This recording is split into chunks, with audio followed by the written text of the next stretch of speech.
Okay, now.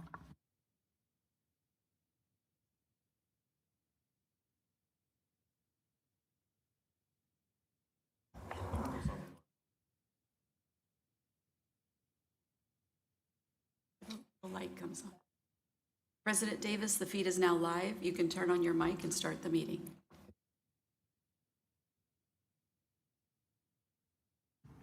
Good morning and welcome to the April 30th Board Workshop Meeting of the Capistrano Unified School District. The meeting is now in session. This time is 8:34. Mrs. Hayes, please call the roll. Trustee Castellanos. Trustee Castellanos is absent. I believe I saw her in the parking lot coming in. Trustee Pritchard. Trustee Pritchard is absent. Trustee Zollinger. Here. Trustee Adnams. Trustee Adnams will be absent today. Trustee Jones. Here. Trustee Bullicus. Here. Trustee Davis. Here. The Pledge of Allegiance will be led by Dr. Bob Presby.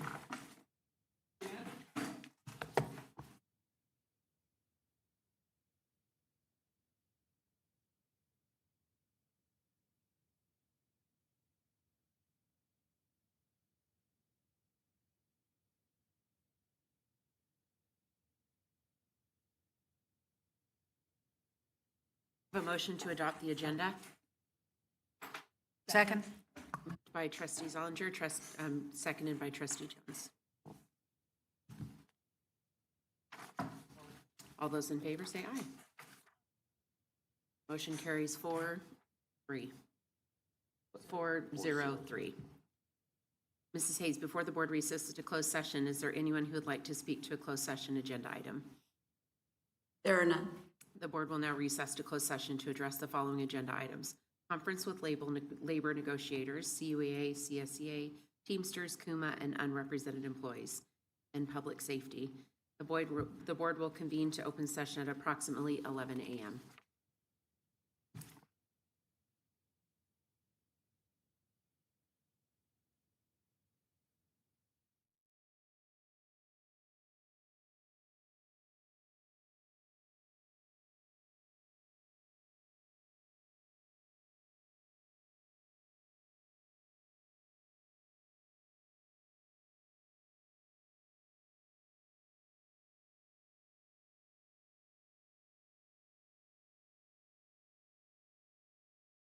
Over the past year and a half, the 10 schools that they had then put on to be looked at, and the board gave direction for staff to look at doing a few different things, right? And those included possibly adding to immersion program, but it also included looking at the addition of unique programs to Marblehead as a mitigation based on the DAC's work. So we've done some work in that area, and today we'd like to provide the board with an update on the Marblehead Flex Academy, really in response to that board direction to consider adding a program to Marblehead for the upcoming year. So before we get started in the program, we will hear from any speakers about specifically Marblehead. If we have any, Ms. Hayes, do we have any speakers? We do not. There are 0 requests to speak. So I will turn it over to Dr. Merwin and his team to present and answer questions and work with the board informally through an update on the Marblehead Flex Academy. Dr. Merwin?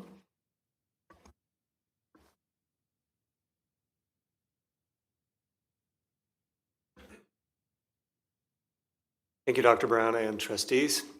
So as the superintendent mentioned, we are returning today with the initial work regarding the feedback that we received from the previous board workshop to explore this concept of the Marblehead Flex Academy. Some of the items that the team is going to be sharing with you today include parent feedback from a survey, as well as some enrollment information, what schedules might look like, as well as how might we serve students with IEPs and other implications for the potential of this program. So presenting to you today will be Assistant Superintendents Jen Smalley and Dr. Dave Stewart. And also here today supporting the item are Principals Michael Hatcher and Jamie Goodwin, who are there in the front from Marblehead and from Capital Virtual. So with that, I'm going to hand it over to Assistant Superintendent Jen Smalley.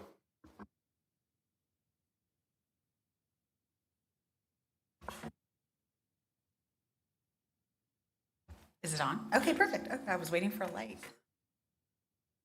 Oh, okay. Good morning. Dr. Stewart and I are going to provide today an overview of the work that we've been putting together for you to see what our ideas are about Marblehead Flex. Of course, we always want to ground our work in the vision of a CUSD graduate, and I think Marblehead Flex really ties to continuous learner and innovative problem solver by providing our students and our families kind of a creative and unique way to attend school with maximum flexibility. A little bit of history on the attendance of both Marblehead and Capo Virtual. Marblehead opened in 2001 when San Clemente was booming and growing. And in 2001, it opened with 530 students. Its peak was in 2009 with 629 students. And you can see from 2009, it has greatly declined. This year, they're at 190 students and anticipated next year a projected amount of 168, not including students who may be interested in Flex Academy. Capo Virtual opened in 1999 as a textbook independent study program, and then in 2000, their second year, they had 19 students. Their peak enrollment happened in 2021 during COVID with 125 students, and now they're back down to just 22 students this school year.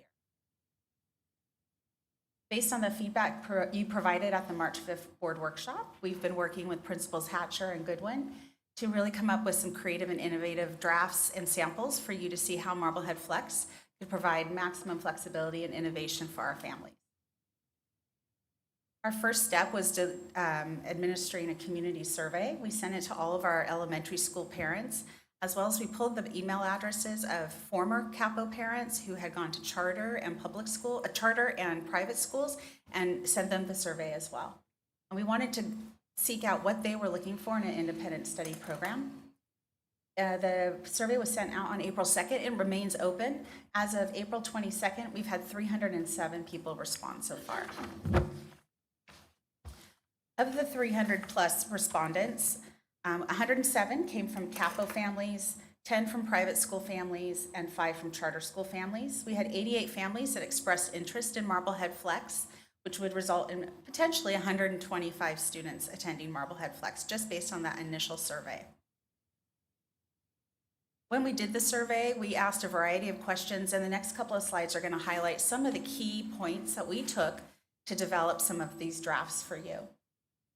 These were the top reasons parents wanted for a flexible program: their family's schedule, their child's unique learning needs, their child struggling to maintain in a traditional school setting all day, their child might be more of an independent learner, or they participate in competitive sports. We asked our parents how many days per week would you prefer, and over 50% parents said they would prefer their child do 2 days of independent study and 3 in person. And these were the top 6 areas in regards to academics that parents shared they were interested in this model. Math being at the top, writing, science, social interaction balanced with the independent study model, art, and then reading. We also asked some open-ended questions, and these were the top trends that we saw in the survey data. Parents looking for flexibility in scheduling and learning environment, more personalized and individualized learning for their child, that balance of socialization with the independent study, enrichment, academic rigor, and then it aligned with their home priorities and family values. Dr. Stewart's going to share with you some models, but before we do that, I just wanted to provide an overview for you of what the 3 options would look like at Marblehead Flex. We'd have the traditional model we currently do now, where students are 100% in person all day. We'd have the current model we have at Capo Virtual, but it would be housed at Marblehead, where students are 100% online. We're excited we're buying testing software this year where students can actually do all their testing at home monitored through this software. So we'll provide families who maybe are unable due to medical reasons to come on campus ever to have 100% virtual experience. And then there's our new model we're sharing today, the Flex program. The Flex program still is an independent study program, but it allows the students flexibility to come on campus for certain parts of the day. It's important to note, though, that we are required to follow independent study requirements for the Flex students. So some highlights on this for you. In regards to independent study, K-3 students need to receive a minimum of 30 minutes live instruction each day, and Dr. Stewart's going to show you some models where that works. And then our 4th and 5th graders need to have at least a 30-minute check-in virtually every single day. The other part about independent study is they use a different curriculum than the students in the classroom, and their work completion or their attendance is based on their work completion. Rather than being in person, attendance in an independent study program is tied to their completion of work. So this is all going to make a little bit more sense when you start to see the models with Dr. Stewart. Thank you, Ms. Smalley. So we think it's important to examine a few samples of each of the 3 models. So I'm going to start first with our traditional 100% in-person model. This might look familiar to many of you. Most of our traditional in-person 100% schools, ELA and mathematics block happens in the morning. Typically there's a recess, we have a lunch break.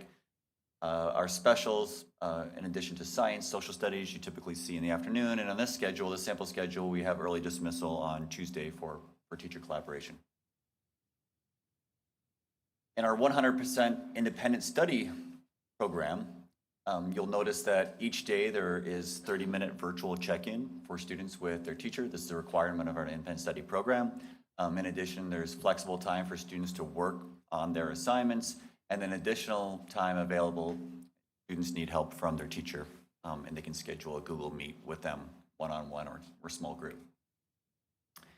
In collaboration with Mr. Hatcher and Ms. Goodwin, we've sat down and taken a look at, okay, so what could a Flex Academy look like, taking into account the survey results and the feedback that we got from the community. As you saw earlier, there's a request for 2 to 3 days of in-person instruction, overwhelmingly. And in this sample, you'll see here,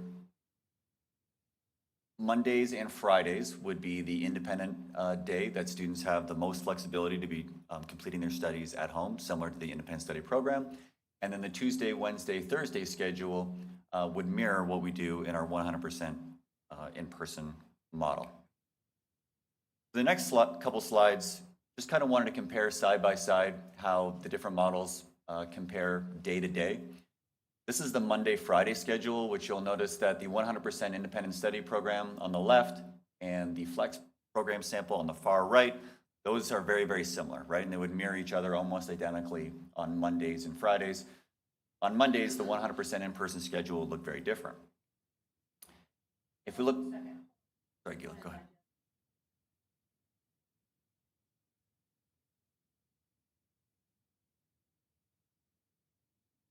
This is the Monday and Friday schedule.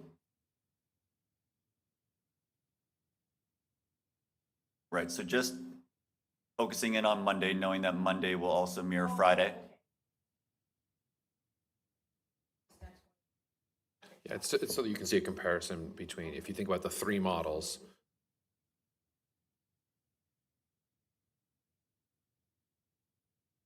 So just to review again, on Mondays and Fridays, the independent study students and the Flex students would have very similar schedules. It would be the 100% in-person students whose Mondays and Fridays would look vastly different because they'd actually be at the school site. This slide here is looking at the Tuesday, Wednesday, Thursday schedule, which our Flex students who were independent on Mondays and Fridays are now present with us at the school site. Just for comparison to see how their in-person schedule would look very similar to the in-person schedule of our 100% students. You'll notice reading and math taking place most mornings. We've got our specials like music or PE. They would also participate on the Tuesday, Wednesday, Thursday schedule. And in this sample also, you'll notice at the end of the day, we'll talk about this a little bit later, special events like a water conservation assembly would be something that both Flex students and our in-person students would both be able to attend.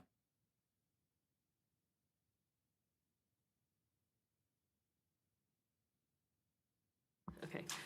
Going back to the Monday, Friday, when they're at home, this is what the teacher would recommend how they spend their time because it's independent study and it's like we've laid out this schedule for them. Right. Yeah, the expectation is that they're doing work and completing assignments on their schedule, right? So we know kids work at different paces. If they chose to schedule all of their assignment time in the afternoon, they could do that. But we just kind of set up a sample schedule that we'd recommend to families that if you're at home with your child, working independently, Okay, we would suggest that you set up routines, yeah, and so just guardrails. clarifying that they're not checking in throughout the day, and they are they- completely independent on Mondays and Fridays. Well, they have to and check in at expected- least once, right? So Oh, do the they rules on of those independent study days? is, yes, so if you look at, no, go forward. Keep going, keep going. All right, one more, yeah, right there, it's fine. So see that, and the time of 10 to 10:30 is not locked in, that would depend on the teacher, but Oh, if you're between 10 and K3, you 10:30. have to do 30 minutes of live instruction. That's the state's law on independent study, right? So we can't violate that. If you're fourth or fifth, you have to at least do a check-in, right? So if you're earlier grades, you might have that login with your teacher at 10 or 11, depends on the teacher and the structure of that login time, like it does now with Okay, independent so you have a study. designated time, that's the Yeah, you'll have a orange. designated time, Okay. right? So again, where in the world you do that from is up to you as a family, how you perceive to do the rest of those days, that day around it, but you're gonna have to have a time that you check in Okay, thank you. in those days. Is there, is there a way to do like 2 check-ins on Monday and none on Friday? Or you actually do have to do that? That's just the law, that you No, can't move it around? I'll probably let Michael Hatcher speak to that when he comes up, but I believe you have to have every day a check-in. I don't think you can like clump them Okay. all up front, and it's not a minutes thing, it's a check-in per day thing, the way the law is written. Okay. Am I accurate? Yeah, and then when you get to that, I'd like to know a little bit about how that works, because like, does everybody check in between 2 and 2:20, or, well, 1 and 1:20, or is it throughout the day or whatever? But I don't need to know that now.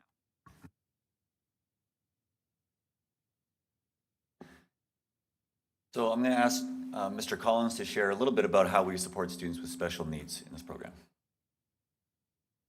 Yeah, so just like any other school and any other program we have in special ed, this is a FAPE offer. So we have to make sure that students are able to be successful in any program we provide to make sure they're meeting their individual needs based on their IEP. So if we're looking at an independent study program, we currently do have students on IEPs in Cal Virtual, but it is students that would just need some basic needs, because you have to be an independent learner, which is the second bullet point there. It's like we have to make sure when we're putting a student in any of our special education programs, especially an independent study program, that a student is an independent learner, that they're able to meet their IEP goals within the environment, the setting that we're making a FAPE offer in.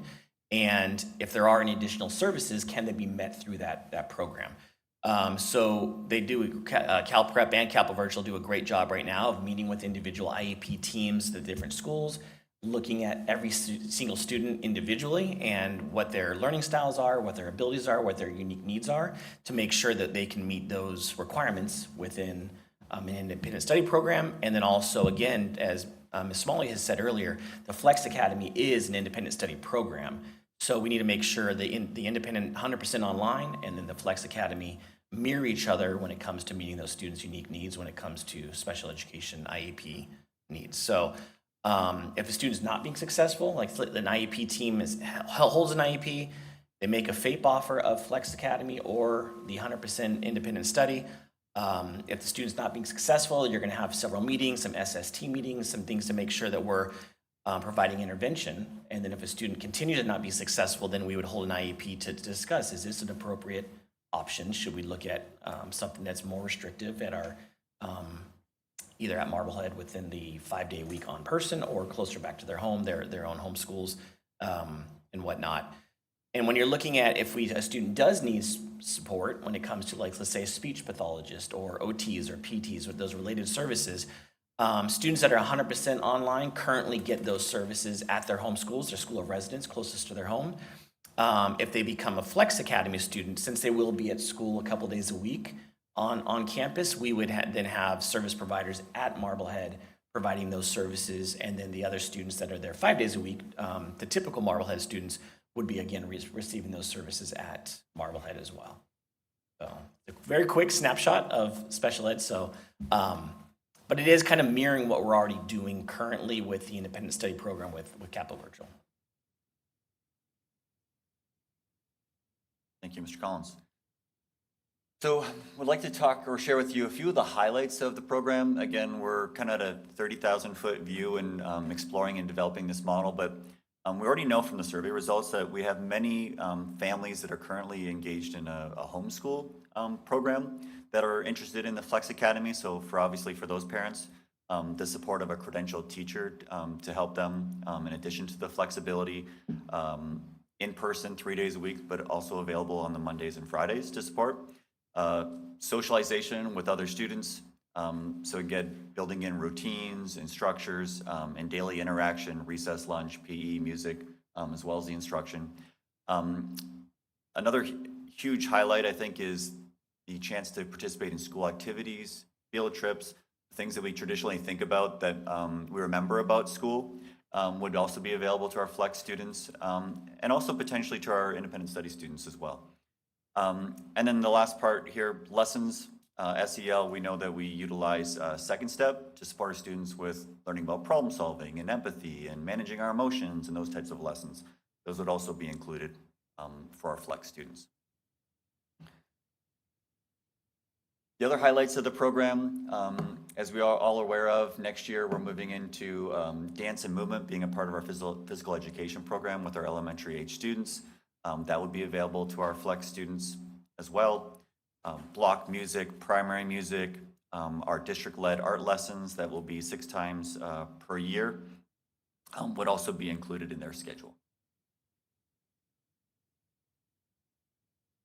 What are some of the greater benefits for the Marblehead community? So I think obviously this is our vision as a board and as a district, right, to bring an innovative program to South Orange County, something that we believe will outshine many of our competitors that might be trying to offer similar services to our community.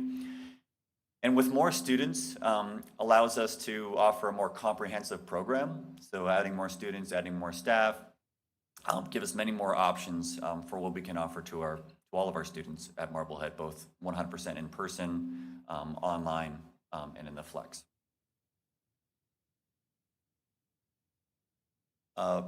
Ms. Goodwin has already started conversations with her school's PTA, so they've already nominated a new family liaison for the Marblehead Flex. To think about how are we integrating and making sure that the Flex Academy students, independent study students, are all still part of the entire school community.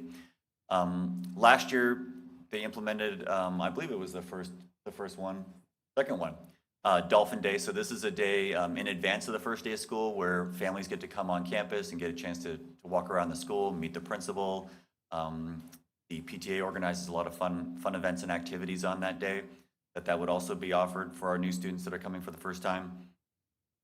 And then also thinking about and making sure that we're very intentional. You saw it in the sample schedule before, but any special assemblies, fundraisers, school activities, those would be calendared and scheduled on that Tuesday, Wednesday, Thursday, when all of our students are on campus.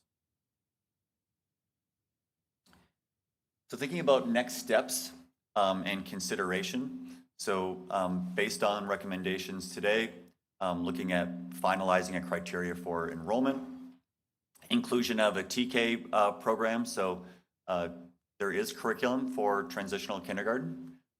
We know that many of our families choose to keep their kids home for one more year before they send them on to kindergarten. So wanting to consider and examine offering transitional kindergarten also as part of the Flex program. We've been working collaboratively with our PE and our visual and performing arts to make sure that we're giving priority to scheduling on the Tuesday, Wednesday, Thursday. Again, we mentioned working with our PTA, special education services, YMCA, and making sure that we've got coverage for growth in an after-school program. Working with our communications department on how do we best promote all of the great work that's happening. Making sure that we've got clarity because, even we had a question about, okay, so what's really mandatory, right? We've got these flexible schedules. What do they have to do day by day? What does their schedule look like? So Monday, Friday, you don't come live in person. Does that mean you just have a 4-day weekend every weekend and you're not doing work? No, Mondays and Fridays are still school days, and what those expectations look like for work completion, that would be important to have that communicated. There's a parent information meeting that's happening tomorrow. I'll talk about that in a second. And then working with Human Resource Services on making sure that we have appropriate staffing, given the timeline with wanting to start this potentially for next year. Parent meeting that's happening tomorrow night at 6 o'clock. We have over 70 families that have RSVP'd to attend, so that's really exciting. Digging deeper into the 70 families, it equates to over 100 students coming live in person. So we'll be making sure that we follow up as well with parents that couldn't be there with any information and slides that will be shared with families tomorrow. So that is the end of our presentation. We wanted to gather additional feedback from all of you. Before we do that, are there any questions for the board? From the board. I have a few questions. Going back to page 8 of your presentation, I'd like to understand, I'm even going to go back further. Did we decide, because I'm not remembering, as a board, that when we thought of doing a Flex Academy and offering it, that Marblehead was the place to do it? Or did we consider other sites? Staff has considered lots of sites.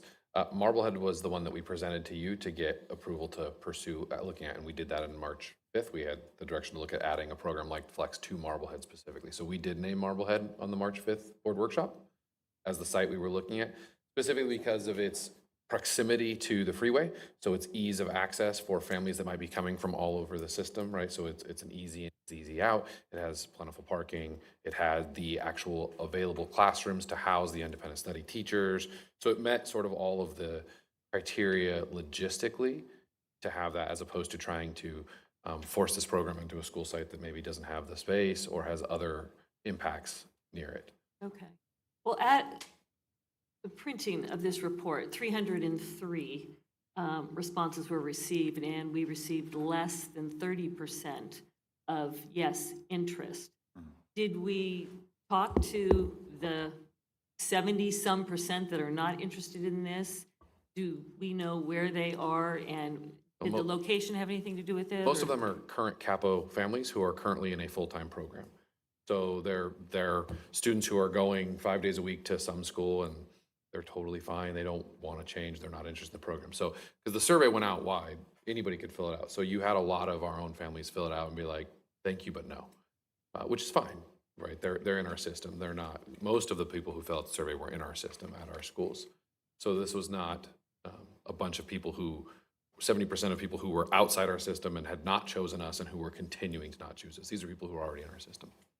So what percentage of the people did we reach out to that we know are being homeschooled or in some other charter school or public school? How many people did we reach out to? Or did we have that ability to reach out to people that have chosen something else? So if we had their contact information, we reached out to them, right? We don't have the rosters for everybody who's in a charter or private school, but if they had been a CUSD student and had opted to leave us for one of those programs, we reached out to them, all of them. And do we know how many that was? I don't off the top of my head.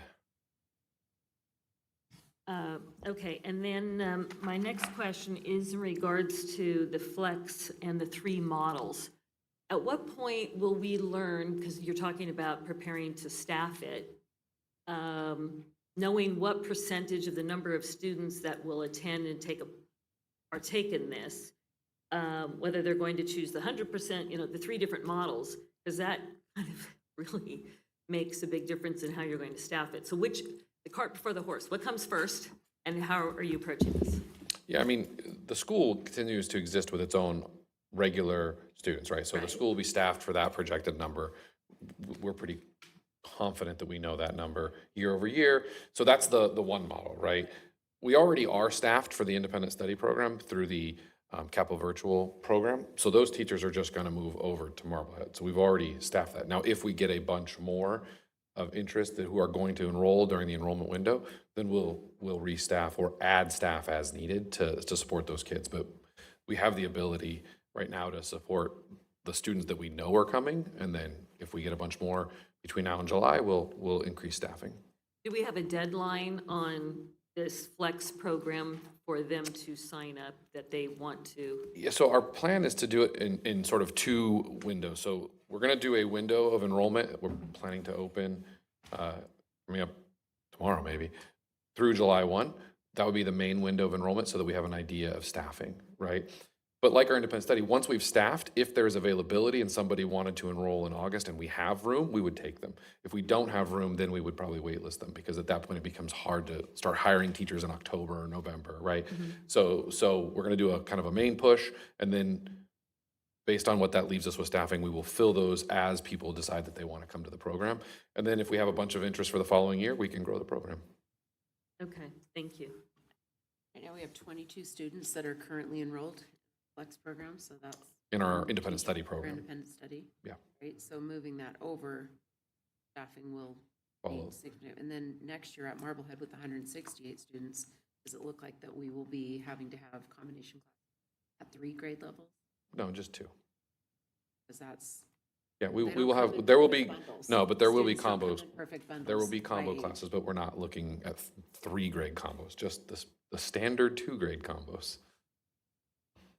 So, wanted to just comment that we said here that Capital Virtual started in 1999, but there was a predecessor school called Czech that you, I guess you remember, you're nodding, that was around in the 1990s.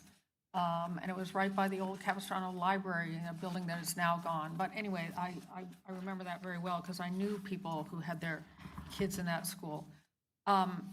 Now, so is Capo Virtual going away or just moving to Marblehead? The plan is to move it to the independent study teacher to Marblehead. Okay, but the program, which is really 100% virtual, will stay there. Okay, well, it still exists. And actually, the program will become truly 100% virtual. So the program right now is not. The students right now must show up in person to the Thornsley building for assessments. I'm correct with that, right? Yeah, the Right. students who are currently in Capo Virtual. So some additional software that we're adding will actually allow this to be truly virtual. So there is a group of students that exist in the world that we know of that won't currently come to the program because they cannot qualify to show up in person. And this will allow those students to actually be served by that program now, right? So that program will come fully online. So students who, for whatever reason, are unallowed to show up in person for testing can now be served by that program. But it'll all be at Marblehead, and the idea would be that it would be multiple models, all housed under the idea of the Marblehead Flex Okay, Academy, right? that's kind of what I thought. Yeah, but I so it'd be wanted to see- Marblehead Flex Academy for the multiple models. So the idea being that it's one community, whether you're online, whether you're in person, or whether you're both online and in person. And then obviously for our secondary students, that'll be different, right? So Exactly, This yeah, is it kinda just has to be. Right, K5 right, or right. TK5.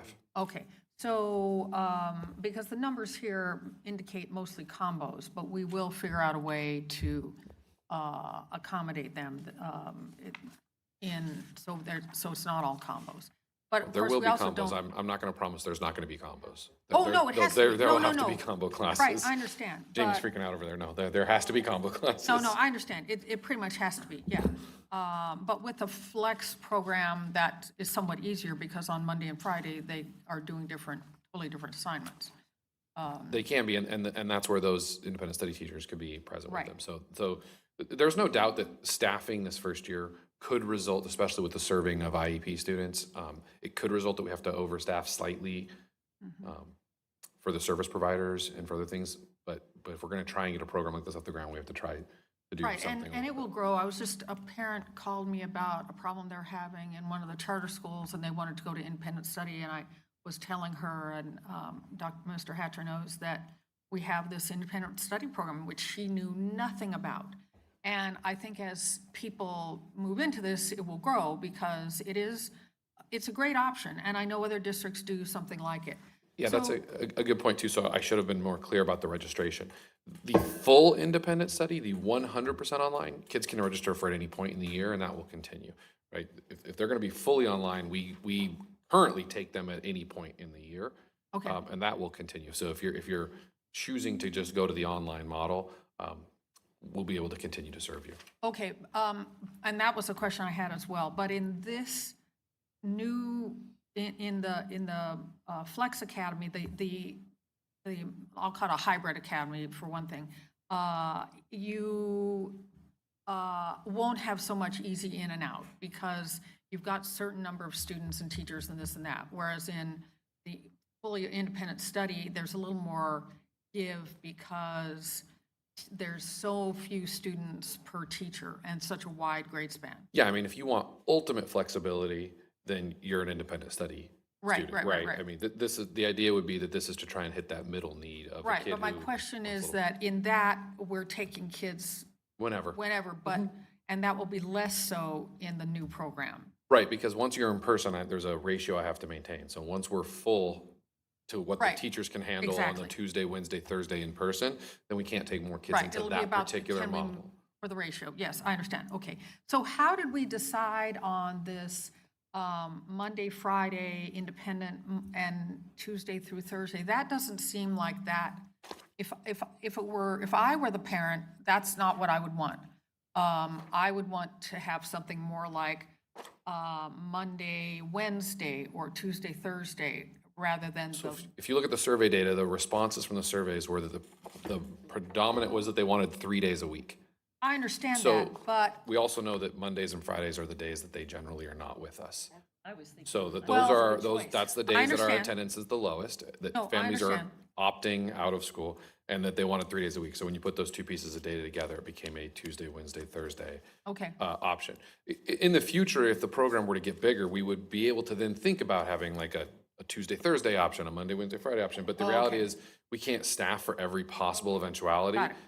Well, let me phrase it. We could, but I would be coming to the board for a huge Oh, yeah, investment yeah, number that no. I'm not willing to I do get it. until we see that the program works to some level. I Right. think we need to pilot the program for a year, get the feedback from people who are in the program to help us then tweak the program moving forward. understand. As we go from there. no, So we this is can't- trying to be right now, responsive to. we can't offer all things to all people, No, maybe so eventually. this is an additional offer, and it hopefully aligns with the data that we got from the people who said they were interested, Right. plus the data we got from people who are already in our system who So opt out of when Mondays the- and Fridays. I do want to talk about what the check-in is like or will be like, because, again, if what parent, yeah, I know, but I want to know, if the parent is really basically wanting Monday and Friday off, probably what they're saying is, I would like to have my check-in the last thing on Monday and the first thing on Friday. Is it like a Zoom check-in? Is it everybody checks in at the same time? Is that what it is? It's like one time of day?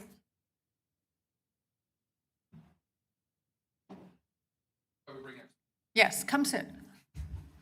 All right, so the current structure is that there is there's one set time, and the teacher groups the students as like a combo. So we have a primary teacher that's currently serves K to 3, and so she has two separate times, one time for K1 and a separate time for 2-3. And so in our experience, we found that families really like the consistency of the check-in time. Okay, And we also found that students that want independent study, they're have trouble waking up in the morning. So like an 8 o'clock check-in just isn't necessarily going to work.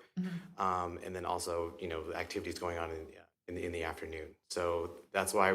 So we currently have our check-ins at 9 and 10 o'clock. And so we do that because of the teachers' availability and of organizing their instruction or their interaction for the day.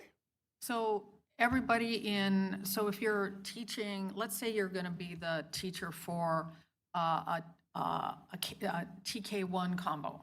So you would have what is the minimum, 20 minutes? So you're going to have a check-in for the TKs at a certain hour and for the Ks at another hour, is that it? Or everybody's going to check in at the same time? I think it would depend upon the number of students. And so currently, of the 22 students, I would say 15 of them are grades 4 and 5. And so it's so few numbers to have a check-in in an engaged academic discussion. And again, at the different levels, it's good to have multiple students in the room Okay. versus it's just not having a one-time. one-on-one. So if you're gonna, let's say you've got, so maybe you're a little bit understaffed and you've got, say, 30 students that are grade 4 and grade 5. You might take, and they're mostly grade 4, so you're gonna take 10 grade 4s at this hour and another 10 grade 4 at this hour, and then all 10 grade 5s at another hour, right? Is that sort of the kind of thing? Yeah, I mean, if I was teaching the course, I wouldn't want all 30 fourth graders or fourth, fifth graders at one time. Okay. I would definitely break it up. But the scheduled time of when students come in, it's currently based upon numbers, and And it's by Zoom or Yes. some sort of thing? Yeah, okay, all right. The other thing to think about too is, as we think through this moving forward, remember attendance for them is based on work completion. So we offer the check-in time. We want them to come to the check-in time. They do. They can also make appointments with the teachers for other times to work through stuff if they have an individual issue. But if the parent was choosing a flexible day for some reason and the kid did not come to the check-in, while that's not what we recommend, as long as the work is being completed, the attendance still counts, right? Because attendance isn't based on the check-in, attendance is based on work completion. So as a family, if you know your child, it provides you that flexibility. Again, most of our families are having the kids check in, but if you're like, well, we have this, on this particular Monday, we have something big going on as a family, so the kid's not gonna check in. As long as they're getting their work done, it'll be okay for the kid. Okay, so, work done in mastery, I'm assuming. Well, yeah, that's how work completed. You have to We'll be complete talking with. about that later on today. Yeah, our program is generally more rigorous than competitor programs. I'll be honest, we've gotten feedback from our program that the reason people leave our independent study program and go to other non-public district-based independent study programs is that ours is Too hard. rigorous. It actually we really want our kids to learn. We really want to say, if you finish our independent study program, you're ready for the next level. Because some of these kids may do this and then choose to go to a traditional middle school. We don't want those kids to walk in behind when they come to our middle schools. We want them to have that option, or they're going to go to our online middle school, but then they're going to go to a regular high school. Same thing.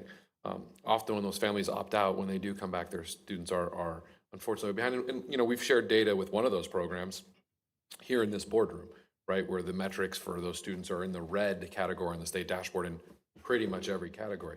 Those kids are unfortunately probably not as prepared to come back. And so when we talk about options, we don't want to be false about giving options. So we want to say, if you go through our programs, you still have options to do other things in the future. Stay online, come back, et cetera. So, and I kind of hate to even ask this, but the teachers on Monday and Friday are going to have a certain amount of time doing check-in. What are they doing the rest of the time? So planning, and that's where independent appointments can happen, right? So if kids have appointments they need to have for specific things, for intervention, they can have that with those teachers. That's the flexibility. Okay. And then are we going to, I understand there might be some issues with the appropriateness of the program for a student on an IEP, that we really can't give them FAPE if they are, have certain IEP issues. Will there be any other sort of kind of admission requirements, or it's just, come one and come all? As long as there's room and that kind of thing. Yeah, I think at this point it's come one, come all, as long as there's room. The IEP is a specific one, right? Like we do not want to set up a kid to be in a program that is inappropriate for whatever their specific need is, right? So the IEP will be the one thing, but right now it's come one, come all. And even we will have students with IEPs in the program. It's just a matter of, can we provide the services needed to make sure they meet their IEP goals in that setting? Okay. And then that will determine also where they get those services. So I think, like Clint said, if they're a complete online kid, 100% online, it means you're never showing up to Marblehead. Your services will most likely be provided at your home school. That way, if you live in Mission Viejo, you don't have to drive all the way to Marblehead to get your services. You can get your services at your home school. But if you are a flex student where you're going to be at Marblehead Tuesday, Wednesday, Thursday, that's when we'll get you your services in those days at Marblehead. So a student who maybe comes in for your semester and either is not attending because really they wanted something much looser than we have, or they are just doing so very poorly because they're really not independent learners. Are we going to be saying to them, you know what, you were here, this is great, but it's really probably not for you in the future? Yeah, I mean, this is not, so you're talking about a general education student. So we Right. would absolutely counsel these students into a placement that we think is appropriate if they're being unsuccessful. But ultimately, as we know in our district, we can't force general ed parents to do one program versus another. We can't force them to not go to a charter and come to us. We can't force them to go to a charter and not come to us. And so we wouldn't be able to say, you've been unsuccessful, you are not allowed to be in this program. That would be very hard for us to do. Okay. IEP is different. Like if you're not meeting your goals, we are not then doing our duty. Right. In terms of what we're legally required to do. That being said, we would definitely have a conversation with the family if independent learning is not seeming to be successful for you. We recommend that you come to our 100% school day because you need more intense service, more interventions, those types of things. Okay, Sen, I don't know if I have any more questions, but I have a cautionary statement. So when my kids were at Ambul, there was year-round and traditional. And you may think that you will get this to be one school. You're not going to, because Ambul was not one school. I met an assistant principal last night who told me he was at Ambul. He'd been an Ambul student. He told me when he was there. I asked him if he knew two adults, the same age, the same grade, that I knew who had been students at Ambul. He didn't know either one of them, and I realized he was in year-round and they were in traditional. They never knew each other. And I talk to people all the time that their parents, I talk to parents who were parents at Ambul. Sometimes their kids were in the same grade as my kids. They didn't know them. So I'll A, challenge accepted. Okay. And B, I'll answer your anecdote with an anecdote. I live down the street from a woman I went to grade school with. I have no idea who she is. And we went to a one school traditional all year, and we were in the same class, I've been told. Yes. So Well, I would say you may that, remember that my son and his wife were classmates at Ambul, and she was in year-round and he was in traditional. They didn't know each other. And, yeah. One of the things that we are looking at is making sure that for the school site, we're going to go one school, 3 models. How do we ensure that there is strong collaboration amongst all staff members? So we would be going to one common minimum day or one early out day. The staff can be meeting together both collaboratively to make sure that we're hitting the mark at every grade level, but then also as an entire Marblehead staff. So that would be happening. I have one last question, staying along the lines of what we're talking about. So I'll direct it to you. Unlike our charter online school, where they are outside CUSD, any one of these models, especially the flex, do they have to live within CUSD? So we take the chances of growing, or would there be a chance that those charter people may look at our program and switch over? Can you talk us through that? Yeah, so we absolutely would not limit our program to the boundaries of CUSD, right? If we can provide an awesome experience to someone who lives outside our boundaries but wants to come to our school, we do. And we have students at every school who transfer, and I think a great example of that is we have a lot of students in the MIP program who do not live in our boundaries, right? And we get them an experience that they couldn't get in their home area. If they are currently attending a public school in another district, obviously that district has to release them. Generally, the county supports those releases, especially if you offer a program that other school doesn't offer, i.e. Mission has an ag program, we don't, so a lot of our athletes go to Mission High School. Not that I'm bitter or anything if Crystal's listening. So yes, we would take that. So if, for example, Cal Ops students started to notice that they could have a version of ours, they could. Now, obviously, there's a limit. So the charter you're representing, or you're talking about, I should say, Cal Ops has students from deep in Riverside. Those kids could join our online program. They're probably not going to do our flex program because the commute from Riverside to 3 days a week here would probably be unsustainable. So I don't expect that we will take students from a large radius for the flex program, but we could. They absolutely could. Like I said, that's actually how we know that the data about the rigor issue is we've been told by some of those families who've left our 100% online program to pursue options similar to Cal Ops is because of our rigor, right? So my real question is the financial part, because we know what that charter online is doing. We're not getting the monies to educate these students that live outside. So are we not further opening our door to growing that issue? Actually, so if they lived outside our district and came, we would claim as ADA though, so we would get the money if they attended this program, right? So what's happening now with that charter is because the charter is located in Capo, property taxes from Capo fund all those students regardless of where they live. So if they live in Riverside, it's still Capo property taxes on a pass-through basis that funds them at Cal Ops. This would be different. If you're let's say you're a northern San Diego County student who just on the other side of the base from Oceanside and you want to come to this program, we would now actually get the ADA for you. So we would get the money for you. It wouldn't be passing through to another entity. So if we were to grow by 100 students outside of our district, that would actually be a financial benefit to the district.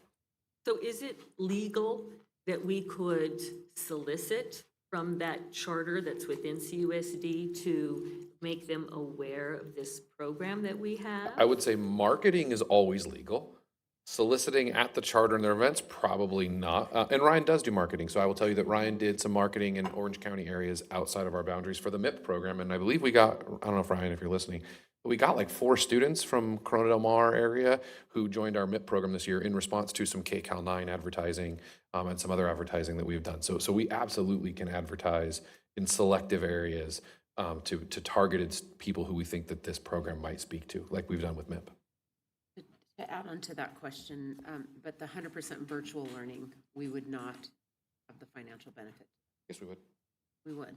Yeah, if they enroll in any of our program, because that's not our program. So CalOps isn't ours, so they get the money because it's a charter, right? If it was our school, we would. Huh?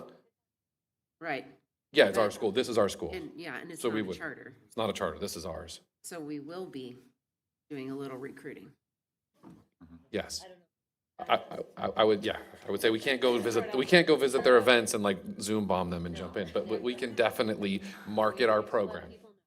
I have a question. Oh, I was gonna say, and this is why I want to pilot the program, right? Like the reality is the best marketing we have is parents who are happy and their students are successful in a program. So while it might not have every option for everybody from day one, because we can't possibly do that, by doing something, we get to see if we can make the program run, then we can iterate it, refine it, make it better. And our best marketers will be the kids who are successful in the program and their families. okay. Let's say I have a 4th grader next year and the program is wildly successful, everything goes well. I'm just wondering what's ahead for my 4th grader once they get into middle school. Like where would they go? Is there a flex program available to them? So there is not currently a flex middle school program. Honestly, one thing at a time for staff. There's only so much we can build at once. So they'd have 2 options, right? So there is a 100% online middle school, so they can stay 100% online, or they could go to a traditional middle school and go 100% in person. That will be something as we see our numbers, right? I mean, the reality is if our numbers, to be entirely honest, stay at like 22 kids in the program, we probably can't build the follow-on program. If we build the program out and there's hundreds of students in this flex program, then we would consider building a flex middle school for them to move on. I don't know that program works in high school as well, so we'd have to do some research on that, but really it's just going to depend on program growth. Potentially for those Yeah. kids moving up. Yeah, I mean, if you're going to be a 5th grader next year, then probably not. We probably don't have something for you immediately moving into 6th grade, separate from online. And this will be one principal for all 3 options.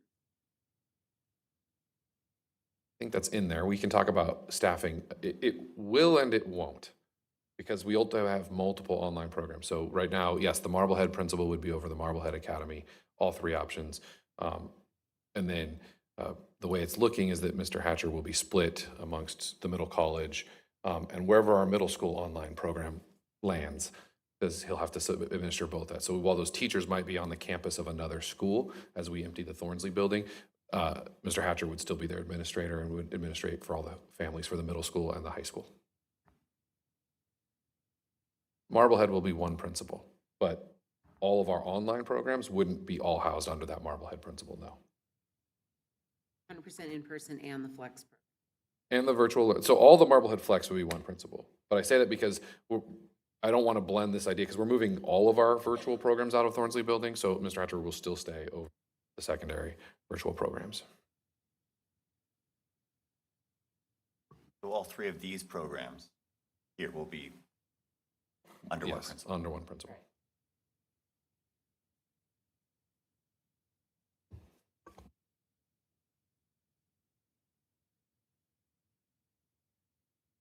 All right, so this is where we'd like to get some feedback from all of you.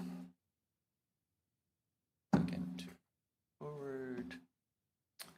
So we have 3 posters at 3 different tables, so we want to capture some information around these 3 big big questions. And it'll be just kind of a casual gallery walk, so we can get up, get out of our seats. You can talk to a neighbor, add some information. But the first question that we'd like to ask, knowing that each of you are very connected to your communities, we heard from 300 people, and we know we have 40,000 others out there that we didn't get a chance to hear from. So we're curious, what else are you hearing in your community about the Flex Academy concept? Is there any feedback that you've heard with families that maybe we didn't share out in the slides? Another poster, going to the second bullet, what questions do you think parents might have? Because tomorrow night is when we're doing our information night at Marblehead. So is there any questions that you think that parents might have that we need to answer tomorrow or in the future for all of our parents? And the final question is, based on what you've heard today, some of our conversations, what do you value most about what was presented? And what do you think are some of the cornerstones for this program that we want to make sure that we emphasize? So with that, 3 posters, there's markers at every poster. Just take your time, add as many ideas as you can to each of those, and then we will do a share out at the end. So the posters are on these 3 tables, one right here behind me, and then 2 here off to my right. On the tables.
if staff would like to do a little summarizing and sharing out of the thoughts on the posters, and then it'll be time for our lunch recess.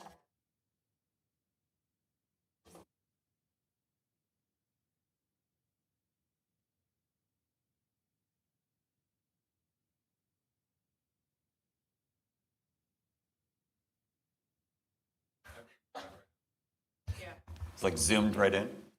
Oh, it's gonna be great. So we'll just review real quickly the feedback that you provided to all of us. So the first question is, what are you hearing in the community? Is there any feedback not captured in the community survey? So some general comments, not hearing too much, but when it is brought up, everything we hear is positive. I think this goes back to one of the earlier trustee questions and thinking about we're running 3 programs, 1 school. How do we make sure that everyone feels included and that we're accepting?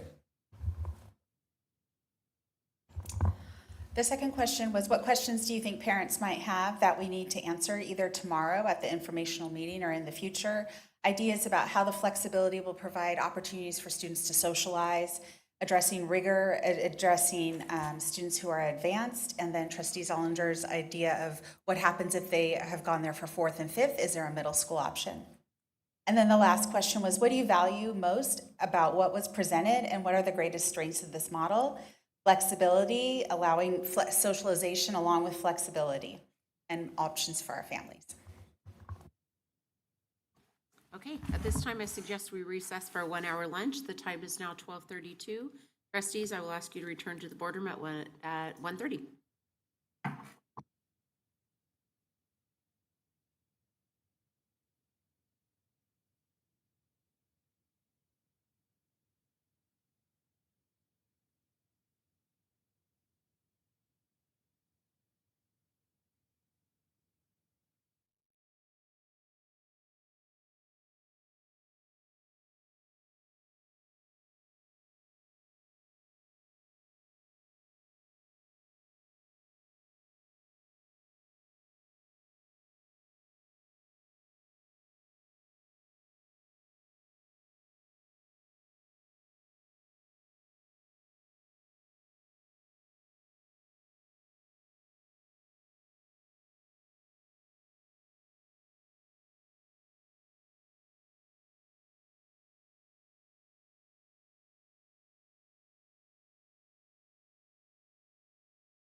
We'll be speaking to you in a little while. We wanted to give the board an update on our work for standards-based grading. This is a long-term project that's going to roll over the next few years, obviously. And really what we're working on doing with standards-based grading is a couple of things, and I'm sure the staff who will present to you will help contradict me a little bit, or at least increase my accuracy. But the few things that we want to do is, one, we really want to make sure that our grades are consistent, which means when we tell colleges and our local partners that a student got an A in pre-calculus from Tesoro and another student got an A in pre-calculus from San Clemente High School and another student got an A in pre-calculus from Aliso Niguel, that those are commiserate grades, that is saying something about the level of understanding of those students about the pre-calculus standards, right? That's what the grading is based on. It's actually based on performance and learning and knowledge, and that we are reasonably assured that they are ready for the next step, right? And that the colleges and the other post-secondary partners can look at that as a very accurate, very true reflection of students' knowledge and learning. So part of that is then thinking about how do we grade and working with our teachers on standards-based grading. And because talking about something in theory versus putting it in action are 2 very different things. And so it's, I would say, not easy to say in theory, but much easier than it is to put in action. So the easy work happens in my office, and then the hard work happens in the classroom. So we wanted to give you an update on the path, the work of the guiding coalition, and the great work that the teachers have done. And then we wanted you to have some time to hear from teachers and students about their experiences with it, knowing that this is an ongoing iterative process that will continue to get better and become the way we do business over the next few years. So with that being said, I'm going to say that we will hear from speaker cards if we have any. There are no speakers, so we will skip the speaker cards because there aren't any, and we will turn it over to Dr. Merwin and his team to present. Thank you, Dr. Brown. Trustees, So as superintendent's already shared, we are here to provide you with an update, but also to kind of ground you in, again, the history and the background behind this work. Some of you may recall, or you may not be aware, that this work, as you look here over to this side wall, this work began the evening that this was created. It was a board workshop back in June of 2021, feels like about 20 years ago. It wasn't that long ago. That evening, a board provided direction to staff to begin to revise the grading policy. That was back in June of 2021, and then work occurred, and we will be talking just very briefly about that. And then the board approved the revisions in February of 2023. Since that time, then there's been significant work, and you'll be hearing about the Guiding Coalition on Grading that's been working on this, different trainings that have happened, and now we're very excited to present to you a multi-year plan on how this will become district practice and fully implemented by 28-29. So I am going to, without further ado, I'm going to hand it over to Assistant Superintendent Jen Smalley and Executive Director Dr. Meg Irvis. They will be leading you through the presentation, and they will also be introducing to you some very special guests who have joined today that we will also be hearing from them as well. So Ms. Smalley, go ahead. Thank you, Dr. Merwin.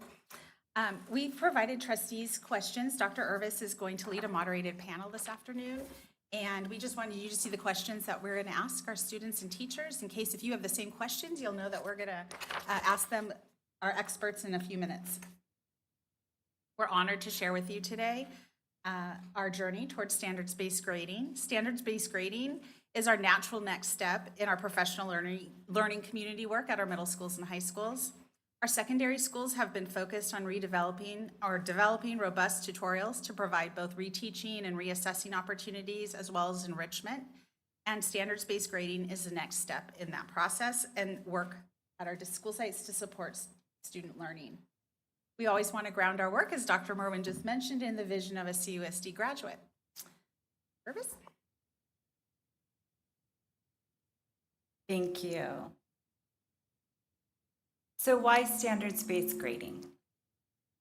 As we engage in this work, we consider the why. We want to communicate student learning that reflects mastery of standards, encourages a growth mindset, separates academic achievement from other factors, and provides clarity for students and families. As you know, trustees have been critical in spearheading the work around improving grading practices in CUSD. In fall of 2022, trustees provided feedback on their values for the grading work we were about to engage in, including grades as a reflection of a student's mastery of content and actionable information about progress that is understandable to students and parents. Out of that work, board policy and AR 5121 were revised in a series of collaborative meetings that included teachers, CUEA, administrators, parents, and students.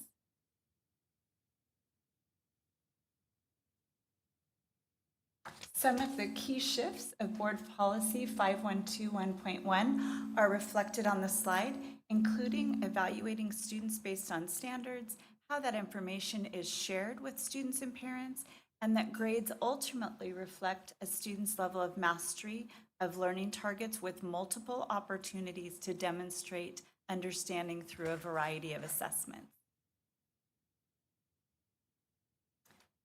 Additionally, the AR that accompanied that work included clear direction to eliminate the inclusion of non-academic factors from grades, guidelines around the type of homework or extra credit that should be included, multiple opportunities to demonstrate mastery throughout the semester, leading up to and including the final assessment.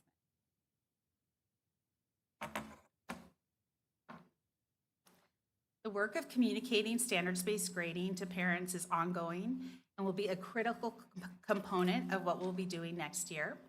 That work has already begun with presentations to our CUC PTSA parents on those 3 dates. And we also did a book study with the CUC PTSA, reading Grading for Equity by Joe Feldman, which is one of the books that's guiding this work in our district. Last spring, we established a guiding coalition. It consists of 56 teachers from across our middle schools and high schools and subject areas. They met throughout the spring and then throughout this school year. They did a 2-day training and then continued to meet with those trainers throughout this school year to share what they were learning as they were piloting components of standards-based grading in their classrooms. They shared best practices with their colleagues on the coalition, and they shared with us their challenges, what they were learning, and provided a lot of feedback to district staff on how we could better support this implementation district-wide with all their colleagues at their school sites. And lucky for us, we're going to get to hear from some of our Guiding Coalition members today. Our administrators, especially our site principals, are absolutely integral to this work. We did a workshop with all of our assistant principals and principals last summer. The last 2 years, we've spent time in our principal meetings doing book studies. We also read Grading for Equity by Joe Feldman and then On Your Mark by Thomas Guskey.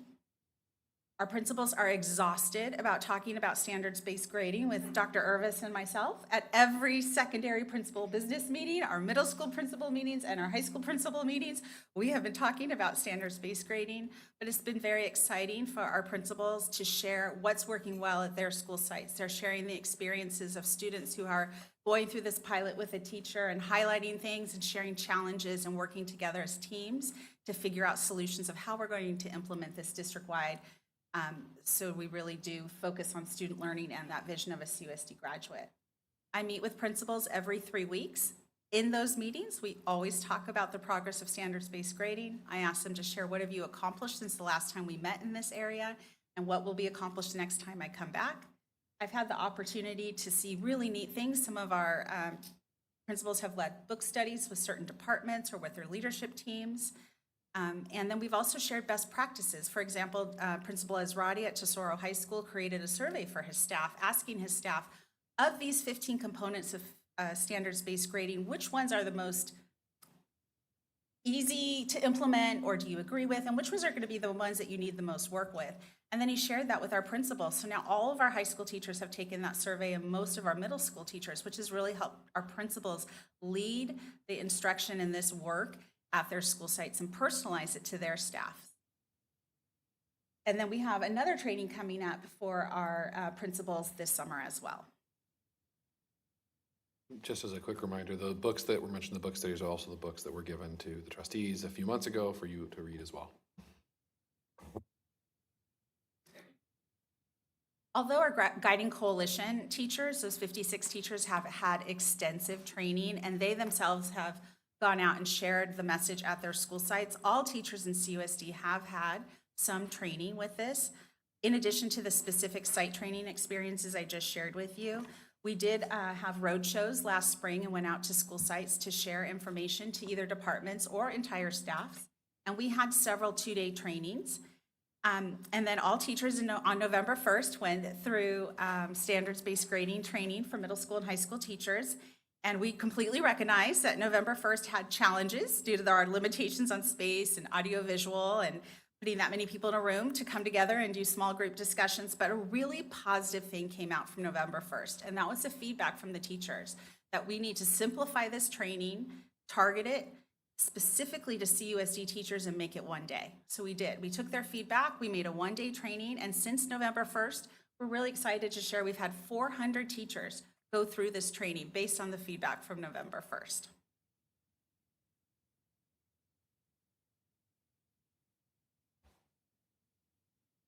So I will work on the math right now and get back to you. About 25%. 25%? He's better at math than I am.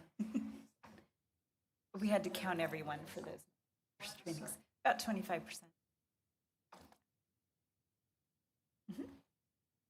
So these are 2 draft documents that have been developed in collaboration with the Guiding Coalition as well as PLC coaches. You have a copy of these and we're going to dig into them a little bit.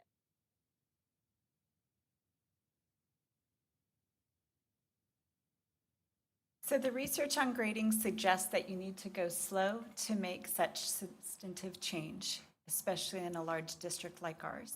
And so we are working on a 4-year implementation model that includes 2 2-year phases. In phase 1, including 25-26 and 26-27 school years, we're focused on 2 parallel sets of work: identifying CUSD universal priority standards and learning targets, and separating behavior and attendance from academic grades. As part of our work as PLCs for years now, sites have identified their priority standards and learning targets, and we've collected that information. We will now begin the work of identifying CUSD universal priority standards, as you can see in the column on the left.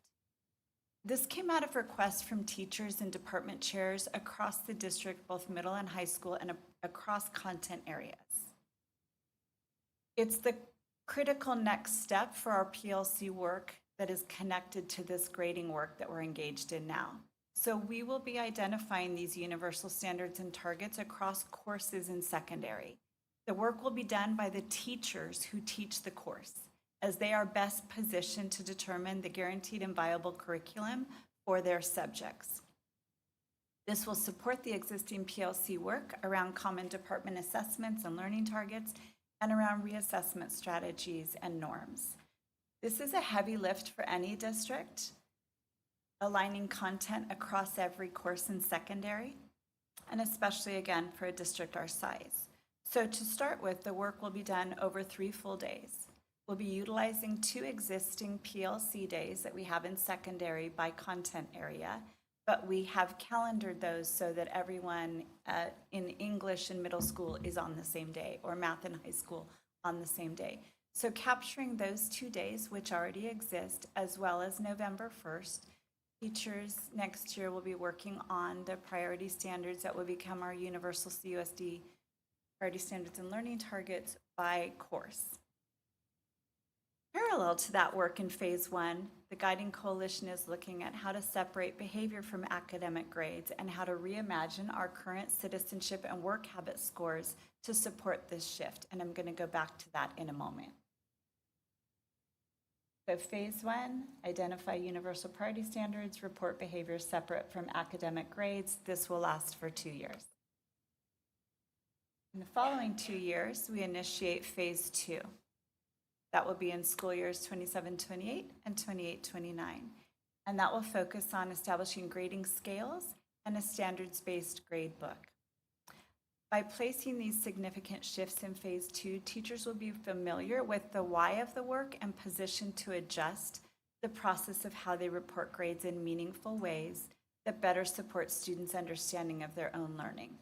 Our Guiding Coalition has been utilizing different grading scales. So when on the left we talk about grading scales, that could be a teacher implementing a 4-point grading scale, a 5-point grading scale, moving away from the 0 to 100 mark that we currently have.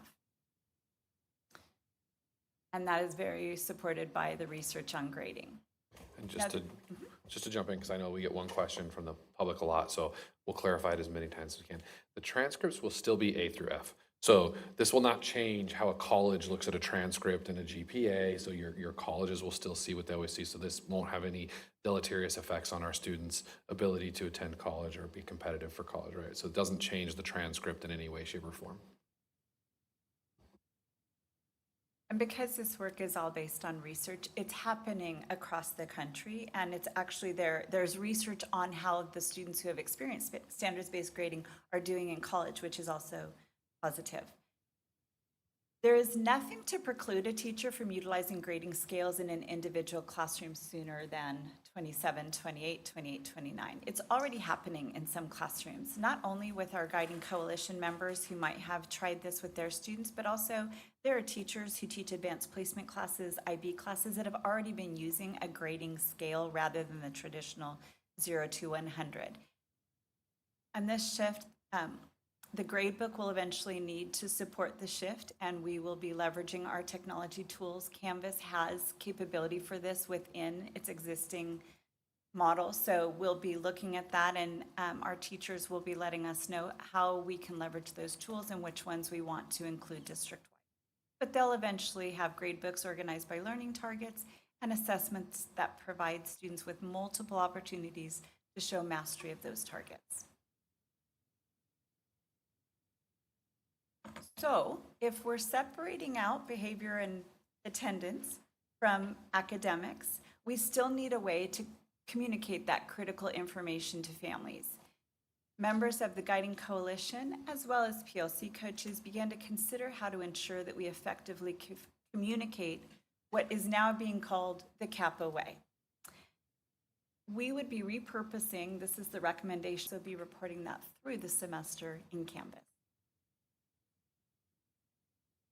A lot of this is just kind of thinking about how do we go back to the beginning, provide clarity for families and students throughout the year, as opposed to, here's your grade at the end of the year, you can't do anything about it, right? But throughout the year, parents are getting these updates on work habits. Throughout the year, these families can see what they're doing. And so students, families, teachers can work together to make adjustments because we want to enhance the success of all of our students. And our trainers who have followed this shift in multiple districts say that it actually makes the citizenship and work habits grades much more relevant and important because teachers, students, and parents are placing more emphasis on that piece. And that's going to be a part of the year 1 and 2 phase. So at this time, we're going to be turning it over to what you're probably most excited to hear in this presentation, which is from the teachers and students living in this work. And so we're going to be introducing our panel, or having them introduce themselves. So teachers, subject and school, and students, if you can share what school you're representing. And then we have some structured questions that we're going to use with them. It's a moderated panel, but then of course we can ask them other questions as well.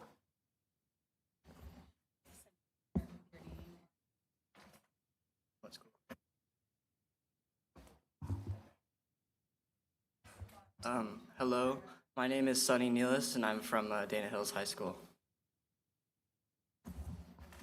Hi, I'm Jen Vega, and I'm a math teacher at Arroyo Vista Middle School. Hi, I'm Aya, and I'm from San Juan Hills. Brittany Branning from New Hart Middle School, and I teach English. Want to start with that one? Hi, I'm Thea Mordock, and I'm from Tesoro High School. I'm Steve Danner, a science teacher from Tesoro High School. Hi, I'm Kai Musso, and I'm a student from Tesoro High School. I'm Kiana Brashears, and I'm from San Clemente High School. And I'm Laura Compion. I'm a math teacher at San Clemente High School. I'm Hannah Wood, and I'm from San Clemente High School. I'm Tatum Davis, and I'm from San Juan Hills High School. So first, we want to say a huge thank you to our students and our teachers who have stepped away from school at a very busy time of year. So thank you for joining us. And I'm going to throw the first set of questions out to our teachers on the panel, and then we'll follow up with students. And I shared with them when we discussed the panel, anyone can jump in, and we're not going to wait for an answer from everyone. We're just going to get through questions to really get a feel of what it's been like for our Guiding Coalition members who were probably asked by their principal, hey, do you want to be on this great committee? Without really knowing exactly what that meant. And so after a year's work with the Guiding Coalition, they were actually invited at the very end of that first year to recommit. Okay, now we deeply know what the work is. Are you still interested in being a part of the pilot? And nearly every single one of the original members agreed to continue with us, including these 4 teacher leaders. So, what has been the most rewarding part of piloting standards-based grading in your classroom? Many of our teachers can jump in. All right, so I want to just start by saying I went to my principal prior to even knowing the district was moving to standard-based grading because I read a book called Building Thinking Classrooms, which is phenomenal. And I tried it out for a year, but the kids at the whiteboards were still, is this worth anything? Is this going to affect my grade? Do I have to do this? And I was like pulling my hair out. I just want you to learn the calculus, right? And so from that, I said, I've heard about this standard-based grading. I want to go more towards standards and just getting to know what they know, opposed to all these extra points for just doing whatever. So that was in 2023, and then we came back in the fall, and I was like, oh, the whole district is going to this. So it was interesting to see the perspective regarding this question. Rewarding part is those original questions have diminished a lot, right? I don't get any kind of, is this worth points? It's more like, okay, I know I need to practice in class in order to learn the assignment. So that's been really rewarding. The other thing, the students can clearly see what they're struggling with, opposed to just, oh, chapter 8, right? Now they can say, oh, I need help with integration, or I need help with, taking derivatives of trig functions a lot more clearly, and then they can focus on those remediation, so it's smaller chunks opposed to just I'm failing the entire class. Thank you. I'll add into that. I think that as teachers, we butt our heads up against the same problems over and over again, year after year. So I think what's been rewarding is to see that here we have an option to try to address some of those things so that they don't have to be year after year the same problems. So things such as student motivation, to be willing to rewrite, since I teach English, rewrite a paper, work on that. That used to be a big component of what every single quarter you knew that you'd struggle with, or end of the quarter projects that students would never, let's say, turn in. And now all of a sudden that's changing because the system itself is changing in a way that I couldn't have done all on my own. So I think the power behind this too is that as we come together, then it becomes more of that interaction that we want, like that vision of teachers and students and parents all working together, because teachers understand more clearly what they're trying to teach, students understand more clearly what they're trying to learn, and then parents are brought into the program too, so they can encourage their students. They can see on a rubric, let's say, you can do this, you're only missing your topic sentence or your piece of evidence, and it provides them a path forward instead of just, you still haven't turned it in, what's going on? So from a teacher's perspective, that's a huge rewarding component.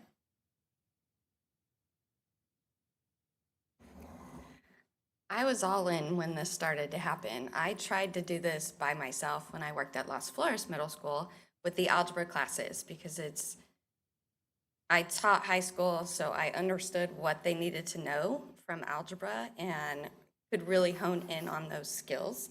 But it's hard to do as one person. So as soon as I heard this was available, I was all in.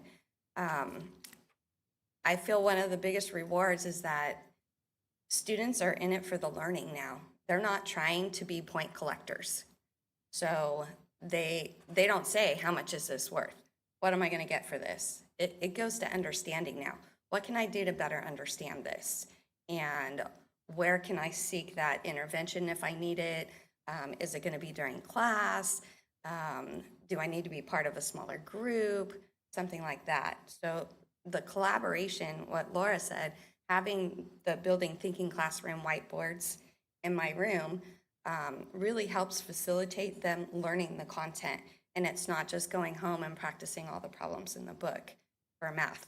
It takes thought process for middle school kids to truly deeply understand the algebraic concepts.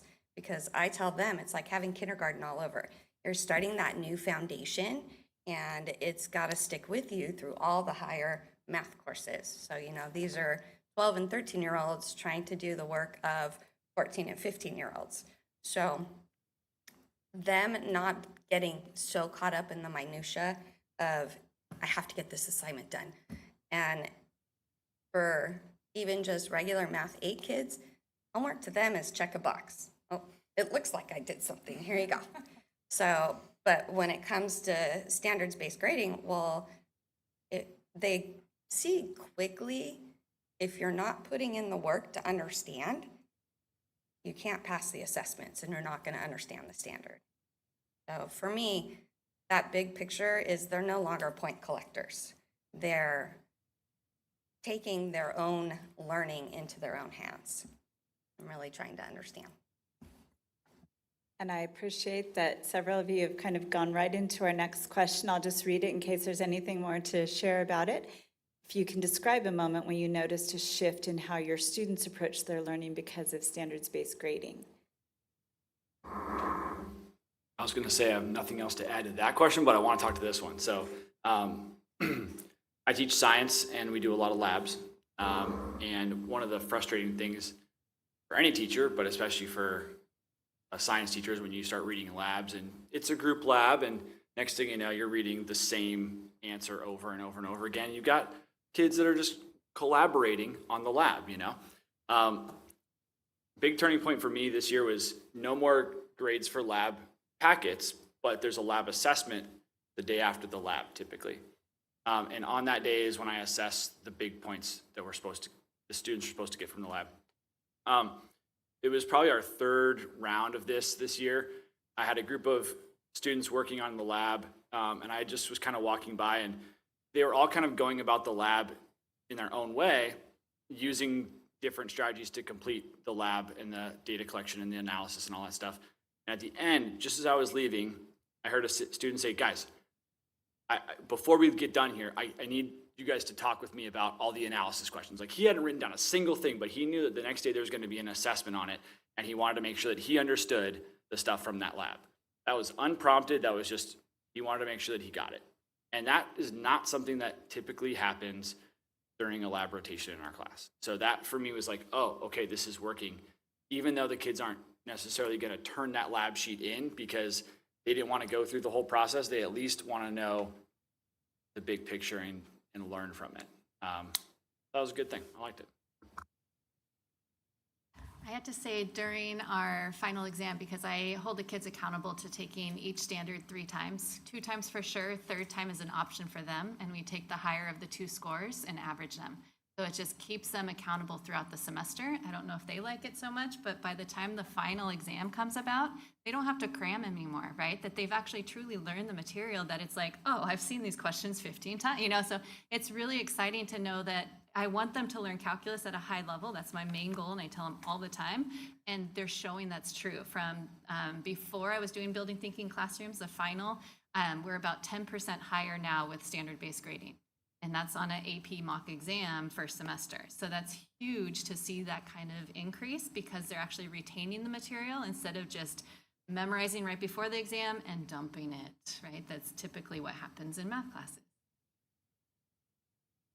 Thank you. In what ways has standards-based grading allowed you to better support individual student growth?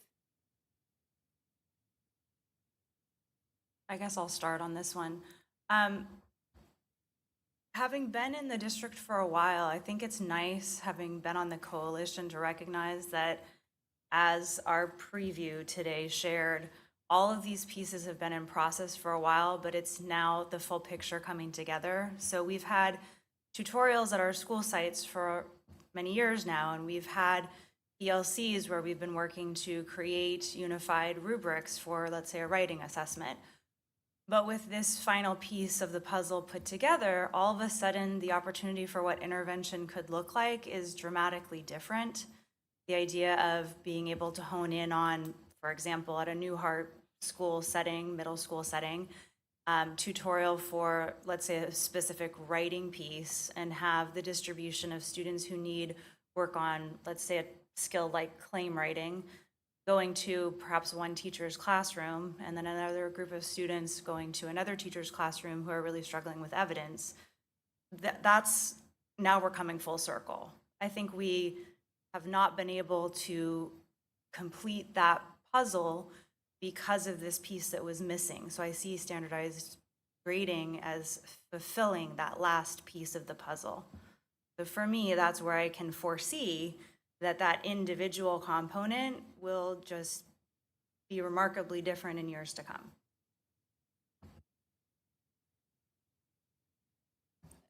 Piggybacking on what she's saying about intervention, how I've changed with Math 8 and the new curriculum that we have implemented this year with the textbooks we just adopted, and using the iReady components. It's really helped me hone in on making my tests smaller and more targeted. That way they're not having to remember for a long, giant chapter. No, it's specifically this one learning target that we're gonna focus on. And it might piggyback on other things, but this is the foundation we need for the next one. So I'm able to have that small group intervention.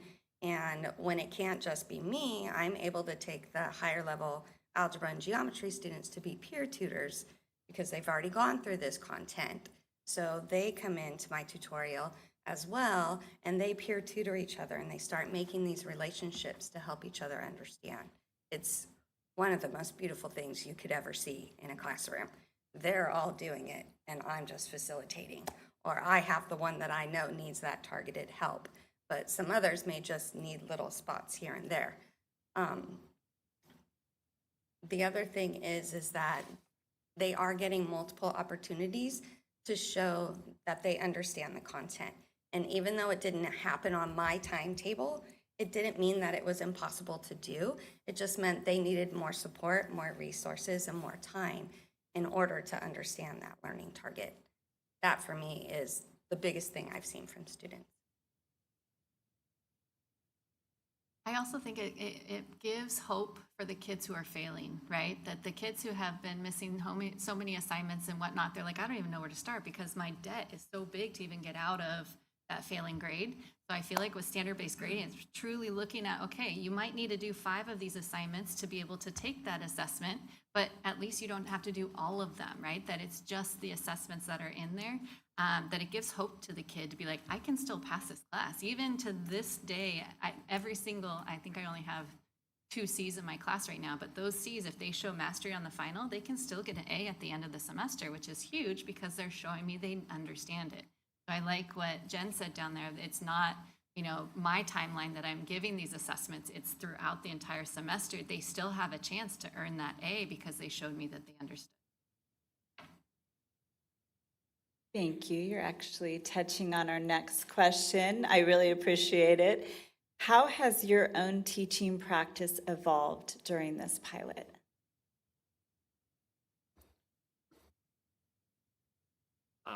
So through my work as a PLC coach, it always kind of felt like we had this old system. We were trying to force in this new thing where we had, it's not new. For some people, it still is.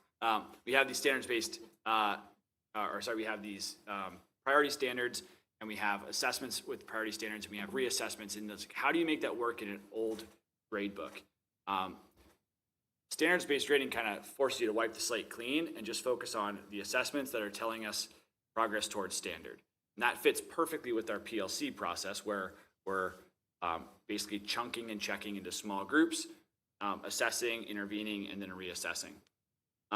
So for me, going through this pilot has forced me to be much more focused. I think I kind of halfway joked, I feel like a real teacher now. I actually know specifically what we're learning every single day, and I know how it's going to be assessed, and I know what I need to do to intervene afterwards. It has completely changed my approach to my curriculum, which is obviously a good thing. Everything has a purpose now, and I hate to say that I found stuff that didn't really have a purpose before, and I was like, but it's such a good activity.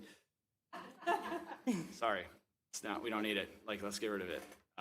But that opens up time for intervention and reassessment that we didn't have before. So that's been helpful.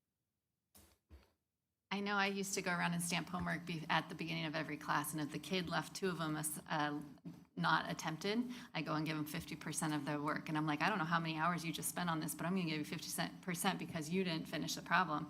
And I think back and I just want to cringe, how dare I? I don't know how long they spent on that, and now I just gave them 50%. My son is in high school. He's a sophomore, and I see him do his math homework all the time. If he doesn't turn it in by midnight that night before the day he has class, it's now late, and sometimes he just forgets, and so now he has a bunch of homework, and I know he should turn it on time, but it's a careless error, it's just oh, I got busy with something else, and he's still getting 50%, and I'm like, oh, is that showing how much he knows? No. So it's just, I have changed my practice because I'm like, I know they should be turning on time, but the main goal is that they learn the material, so that's where homework I still give it as hey, these are good practice opportunities, but there's no points attached to it, which really leads another, I think we'll get to later. Thank you. I would add just one more thing on that, in that I think this process, all of us who have been on the Grading Coalition, it's created an opportunity for us to have humility in our past practices and recognize some of those things that we've done, because that was just sort of the system we came into and it's all we knew.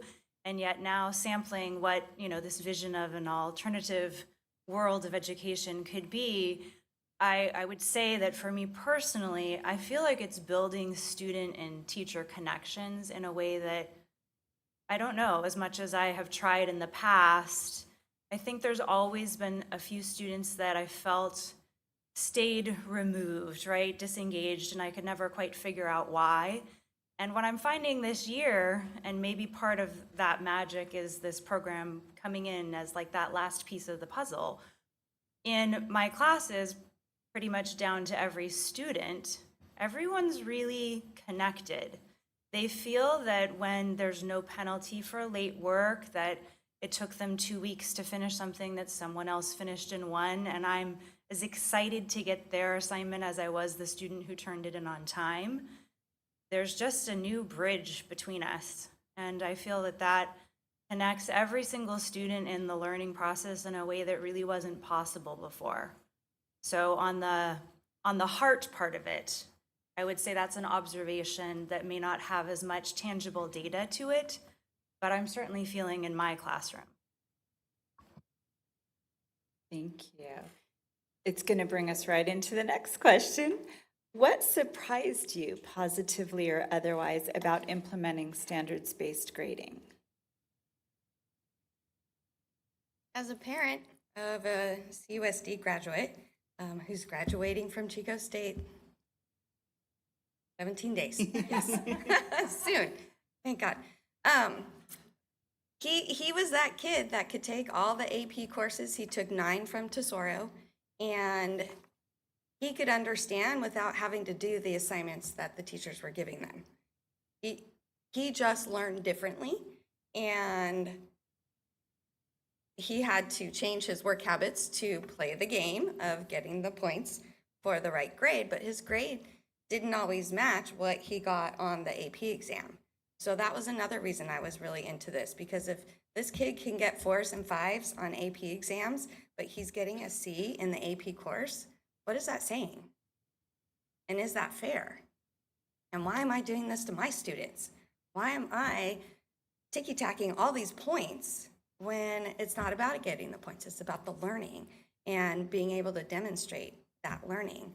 That was probably one of my most biggest ahas, that not every kid has to do all of the assignments in order to understand.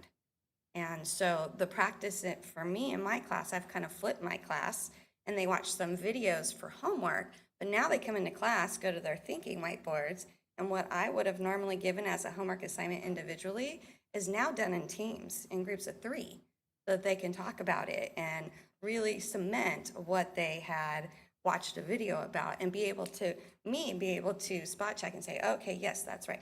No, did you think about this? Did you think about that? So there's more interaction and less people looking at me for all the information, and more them doing to learn. Thank you. So I'm all about data, right? It's the whole PLC process. And I thought, okay, well, what happens if I compare my AP Calculus class to the other 6 high schools at the 6-week mark and then at the final mark, right?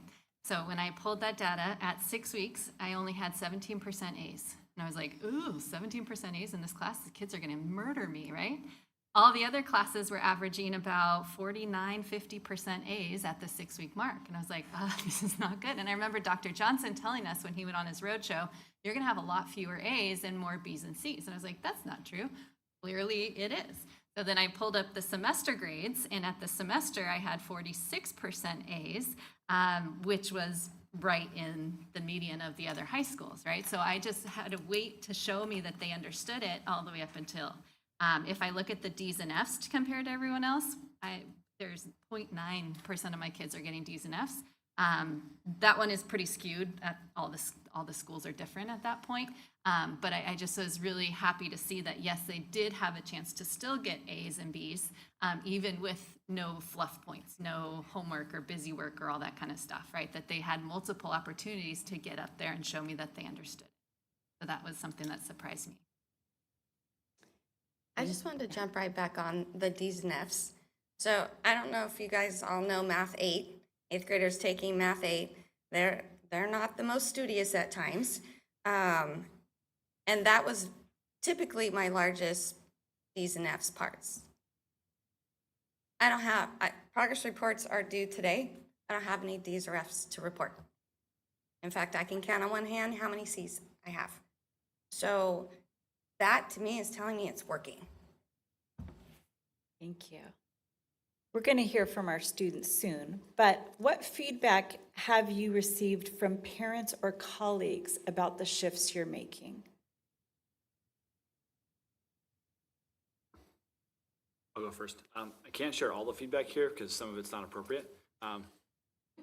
Joke. Just kidding. Just kidding. I actually haven't had that much negative feedback, especially not from parents. I have had a few negative questions about parents or from parents about like what this all means and how it looks.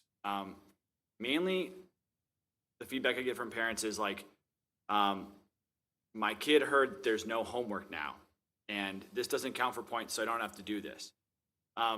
That's quickly corrected with a little review of like what the purpose is of the work. My colleagues, they've expressed fears about like losing control of the classroom because there's no points for classwork. So how do you get the kids to do the classwork? One of the things that one of the surprising things for me is like how much it's changed the type of language I use in my classroom. Like now, instead of it being like, this is the assignment, I say, here's what we're doing to learn this today. And here's the learning activities that we're engaged in here. Here's how you show me evidence that you've learned this.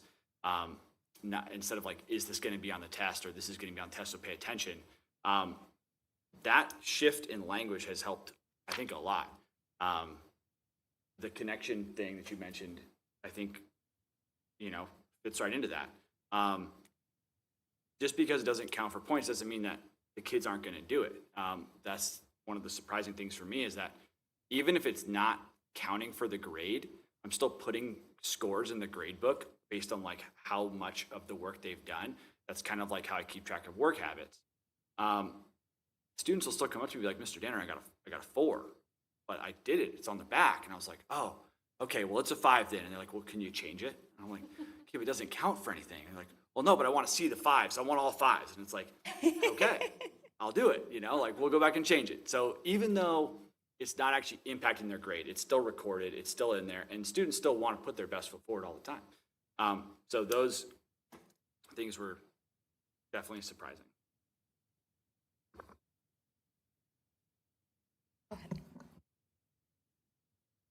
I'll go because I'm piggybacking a little bit on what Steve said. So I would say something that's surprising is the student language that you start to notice, in that the kids are internalizing a little bit more the language of a scholar in each of our subjects.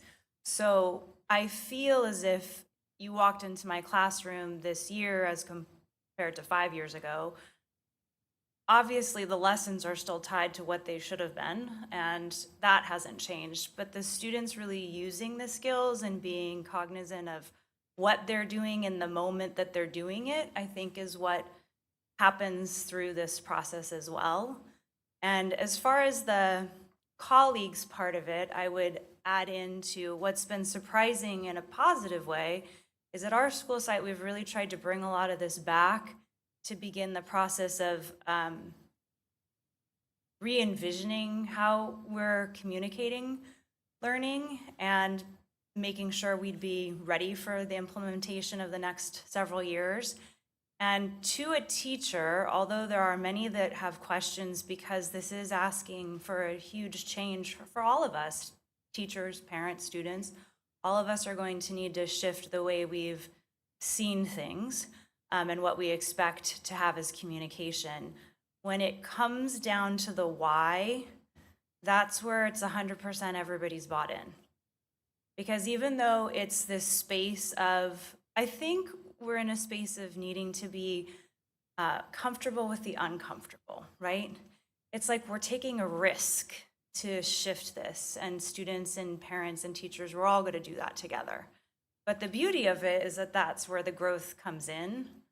So when our site saw all that's encompassed in this, felt overwhelmed, questioned all the things that we're going to need to change, but came back to the why, it was a resounding, well, of course, we're moving forward.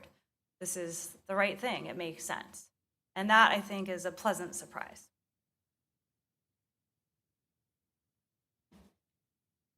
So for our final teacher reflection, we're talking about looking forward.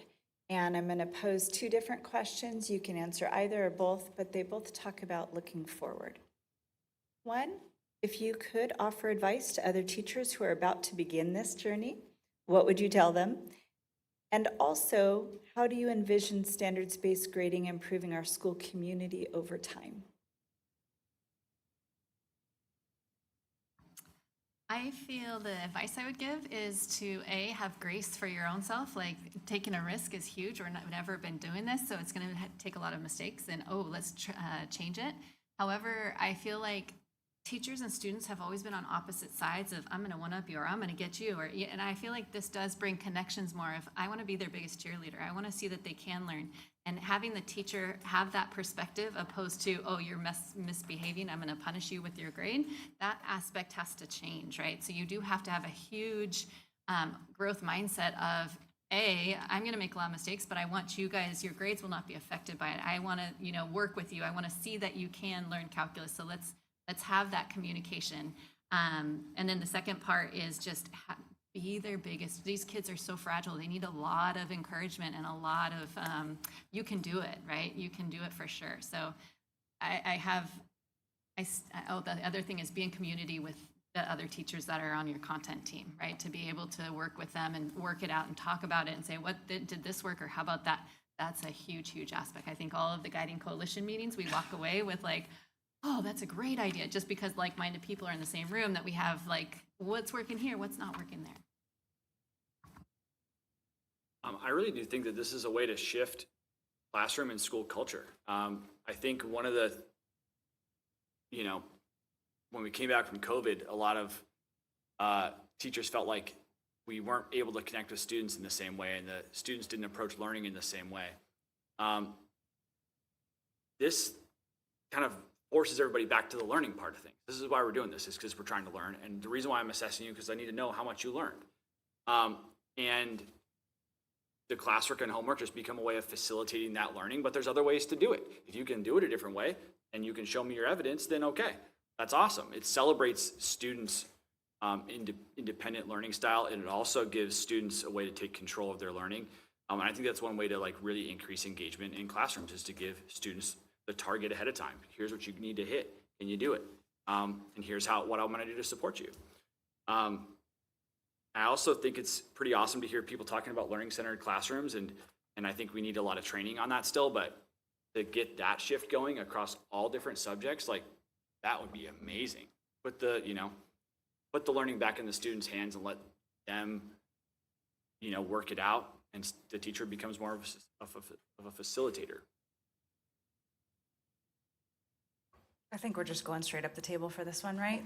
So I think that one of the expectations that's sort of built in that, seeing the future ahead, is there's a lot of trust building that we are doing, that we're needing to do, as far as broaching this process.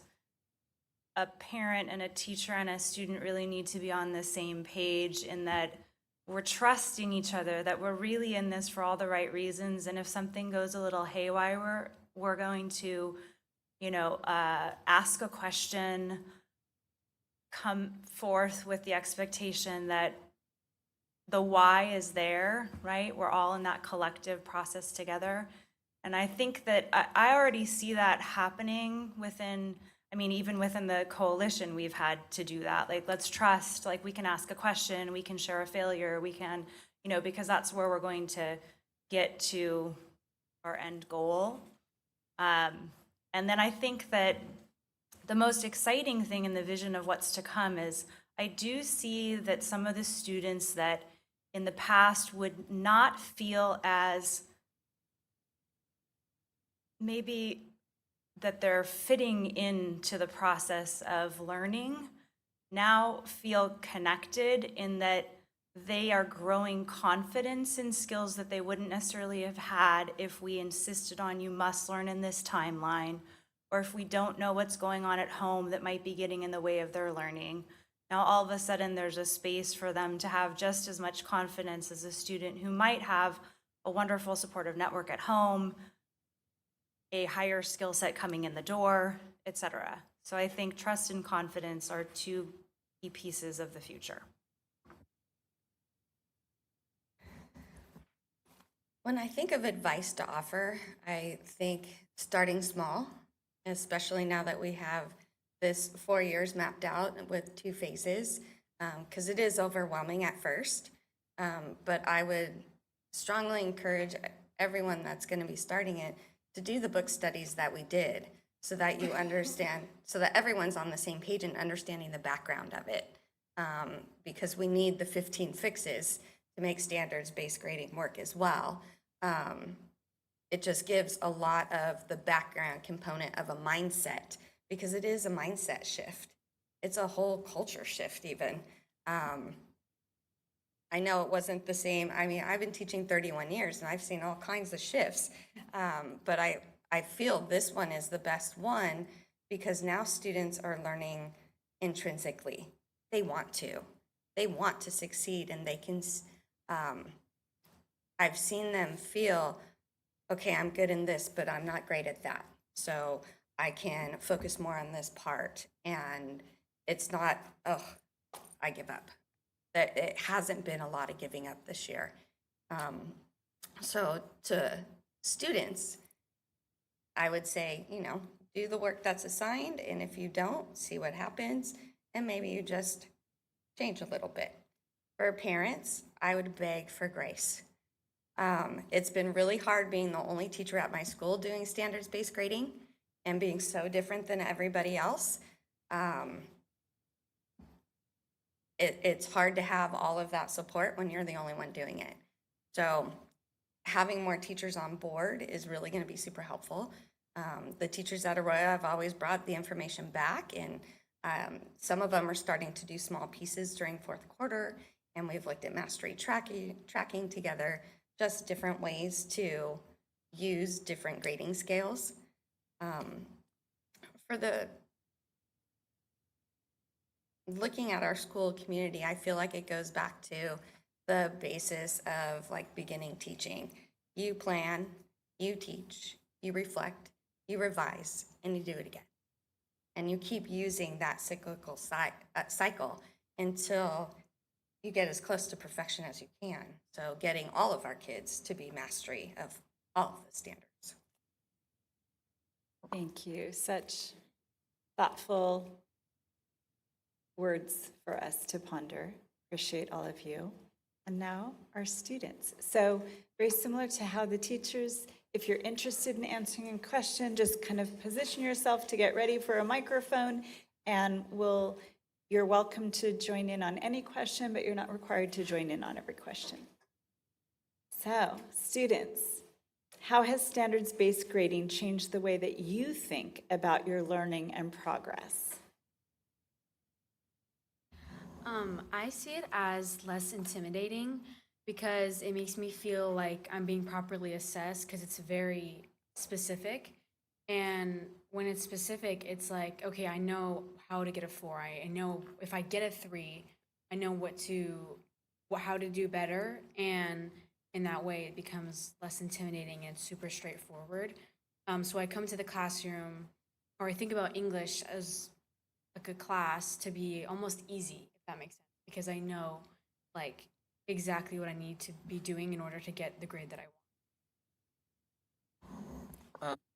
No, it's all right. For me, I think it makes me feel more excited to learn, to be honest, to come to class and to be more excited about the content that I'm learning, and be excited, not for my grade, but for exactly what I'm looking at, and being like, I know that I can come back later if I don't understand this concept and get a better understanding of it, and come back and do it again, instead of just saying, I only have this once, I get a grade and this is final. Like, going to school is all about learning and seeing the best you can do. And even in the workplace, it's the same thing. You get better over time, you like change to be better. And so same thing with school, you should be able to have a second try and be able to see if you can do better next time.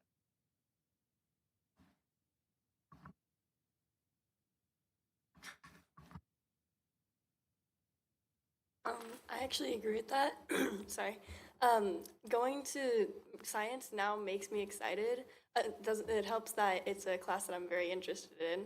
I feel more as if like, oh, if I don't understand a subject, instead of just fixing the assignment that's wrong in that subject and moving on, I'm actually like learning the subject to fix the grade.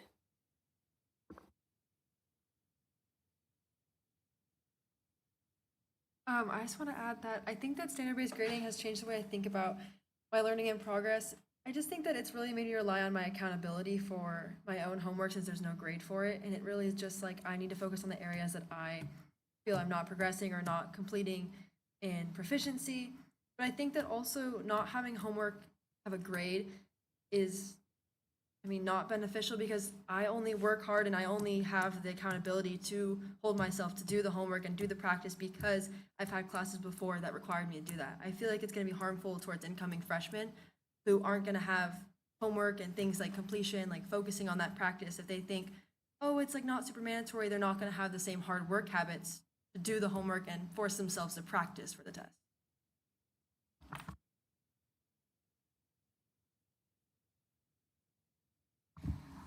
Yeah, something I agree about that as well is I've always been someone who's been like, if I have a 91% in a class, I'm like always stressing out, like, oh, it's too close to a B, it's whatever. But something I've learned through the standard base is that it's simply A, B, C, or like whatever. And something I like about that is that you're more so striving to like, it's more like a target instead of a specific like percentage. Like you're striving to gain like a knowledge or like a certain area of knowledge and not just a specific percentages. And it helps you master the material more because you want to get into that percentage knowing it's not right there, and kind of just overall like doesn't make you stress as much if you're on the borderline knowing you have a greater range. I agree with that. I feel like going into class with standard-based grading has felt more like I'm going in to learn something and less to get a grade out of it. Like when I go to class, I'm going because I want to do a lab or something that will help me learn towards like the assessment that I'm getting towards the end, but also the content. And I'm not just like working to get a 90 or an 100 on something. Thank you. Can anyone share an example of a time you might have felt more motivated or confident because of the new grading system being used in one of your classrooms? I felt more motivated and confident when we were assigned homework or classwork, and then I ended up not finishing it in class. So then technically, for me, it comes homework because I do want to finish it because I believe that like classwork is there for a reason. To be able to learn the lesson, and it's better because I know that I'm not going to be penalized for late work, so that also comes into play. It just feels more freeing because I know that I can still complete the work and not be rushed. So that kind of makes me feel more motivated to do the work because I know that I'm not going to be penalized for it being late. I think that's something, there's been a lot of times where I felt motivated and less motivated by standard-based grading. There was times where, like my midterm, I had a pretty low grade in the class because I had a lot on my plate, and then I got it up to like a B in the class because I retook all those units and I showed proficiency because I studied so much for the midterm, and it got my grade up. But there was other times where I feel like so many retakes shouldn't be mandatory because there's so many, most of the people in the classes that are doing standard-based grading now are like, I've gotten all 5s, all 4s on my AP test, straight A's, but I feel like there's so many studying going on, there's sports, there's clubs, there's jobs, and I think that having all these retakes is somewhat, damaging to our grades sometimes because I study for my test, I get a 4, a 4, a 4, and then I don't have time to study for the next one, I get a 2 or a 1, and then I have 50%. And I know it's about proficiency and showing proficiency, but so many students have so much on their plate that they don't have time to study, and even if the goal is to show proficiency and not having to study, knowing the information through and through, like every student has to study, whether you're in medical school, a freshman at high school, it's just unrealistic to expect people to know all the stuff without any studying. And so I feel like they study for one test, they get a great grade, they don't have time to study for the next one, and now they have a 50%. I would also like to add that getting the opportunity to retake is also, it is motivating at first. However, we end up having these retakes like every single week. And I feel like that is quite daunting as a student who's involved in a lot of extracurriculars. And I understand that it can help raise proficiency, but I feel like we're spending more time testing than actually learning the material at a certain point. So I feel like that can also be damaging. I definitely have to agree with that, especially if there's a lot of retakes you have to do. It starts to build up with a lot of work and a lot of things to relearn and make sure that you're proficient in the subject. And it's also a lot for teachers too, coming back, and they're gonna have to always be in class. They set up flex times so that they can specifically go through and set it up for everyone to take their retakes. And then they have more work because they have to regrade something. So it's a lot more stress on the teacher, as well as the students having more stuff they want to get done and more retakes they have to do.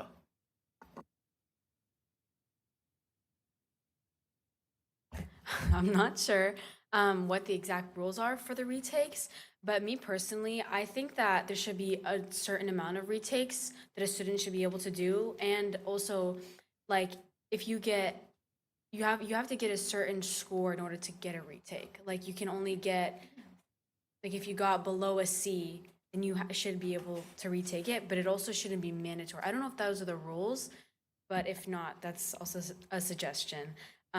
But I do agree that retakes, because then you have to study for the retake in order to get a better grade. And so, yeah, I do agree on that part. Yeah, and we don't have specific rules at this level about that, but we're learning through the process. So this is a common thread across our students. So this gives us information about this is an area we want to do a deep dive in to see the implications of the retakes on student life. Yeah, I just want to add on something with that is something that's helped me feel more motivated is like when I'm in my season, we have like 6 practices a week and like 3 games a week as well. So it's pretty busy.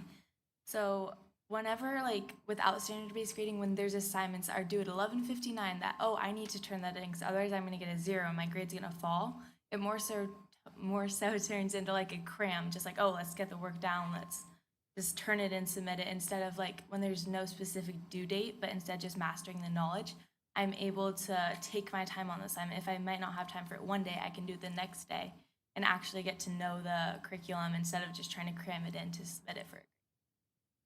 I'd agree also, being able to step away and take a break from something that you're learning to come back later to it is really good. Not having to cram it all at one night and being like, it's due tomorrow, maybe you need to sleep on it, you know? It's good to have a little bit of extra time to sort of come back and maybe try and understand something tomorrow and get a good night's rest instead of stressing over something that's due the next day.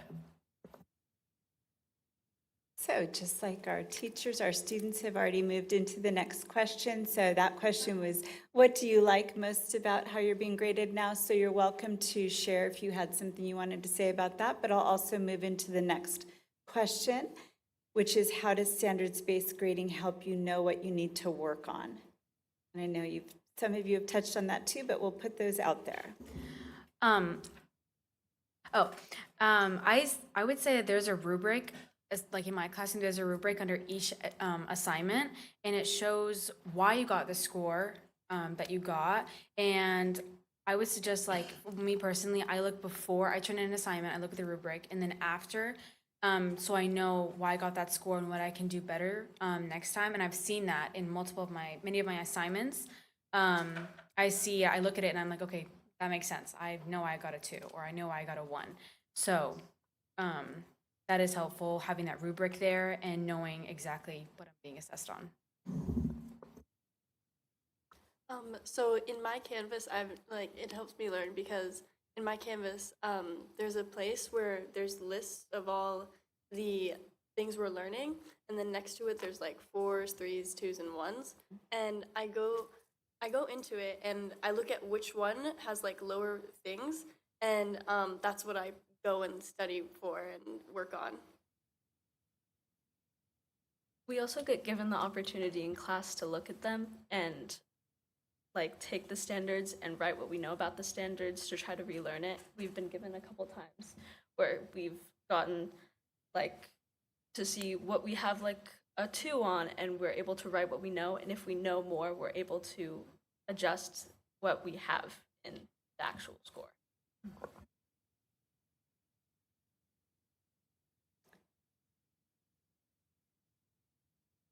Yeah, something I'm adding on about that too is how it helps me know what I need to work on is, for example, in my AP Euro class, if you take an exam and you need the retake to get it up to a 2 out of 4, when you go in and do the retake, you don't have to redo the questions that you already got right. It more so focuses on the questions that you got wrong, which helps you, even though you've already like demonstrated mastery in these like certain topics of the test, it allows you to focus on the ones that you need mastery on and work on those in order to have like a complete mastery.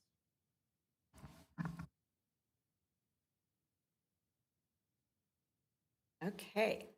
Do you feel like you have more control or ownership over your learning with this new system of standards-based grading? And if the answer is yes, maybe share a little bit of the how. Yeah, I definitely feel like I have more control over learning. I think it gives you more control over when you do your assignments, like what we were talking about previously, how to balance your schedule with all of your different things, and not having things assigned on time is also like being able to balance all of your things with school and homework at the same time. Being able to balance priorities and making sure that you have correct time management and getting things done on time. Yeah, and I just feel like I have more control overall of when I want to learn and when I'm feeling up to it and when I can like just come back and look at it again. Along with being able to control like when I'm doing the work, I also get to control what I have more focus on. Like if I know that I'm specifically doing worse on something, I can spend more time doing that and not have to spend like an equal amount of time on the stuff that I know that I already know. Because in other classes where they just give you a base homework and you have to do all of it, and like in a certain time frame, you have to spend the time doing this stuff that you already know, and you have to make it by the final due date, and you'll basically be able to spend less time on the stuff that you don't know. It makes me feel more in control because me like I'm a very forgetful person. And so I'll do assignments, but I'll constantly forget to turn them in. And so then I get tasked with another assignment from a different class. I don't have to worry about my assignment in the standard-based grading class having points taken off because it's late. I can work on my other thing and then come back and turn it in, and my grade will still be fine. I do think that we do have more control and ownership over our learning with this system, because I don't know about other teachers, but Ms. Compion's really flexible with our time to retake. Like she knows we have a lot of busy schedules, we're in a lot of sports and stuff like that. And so it gives us more time to learn and focus on what standards we do need to learn and retake. That's it.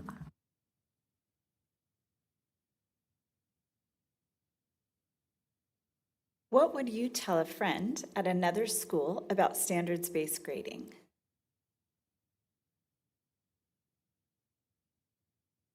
I would tell like another from another school that it's more freeing, you have more control, it's less stressful because again, other students do have other things going on other than academics in their life. And another thing is about reassessments is I would tell them that like because some students they're going through something that day and maybe their score doesn't actually represent what they know, and so I will tell them that they wouldn't have to stress about that one test because I know a lot of students stress over test taking because they want to do well, they actually care. But there's also that reassessment opportunity where it's not just based on that one test, and if you get points marked down on an assignment, you still have that opportunity to make it up and turn it in later without a penalty. So again, that stress factor is just lower. And it's just, I would say it's easier.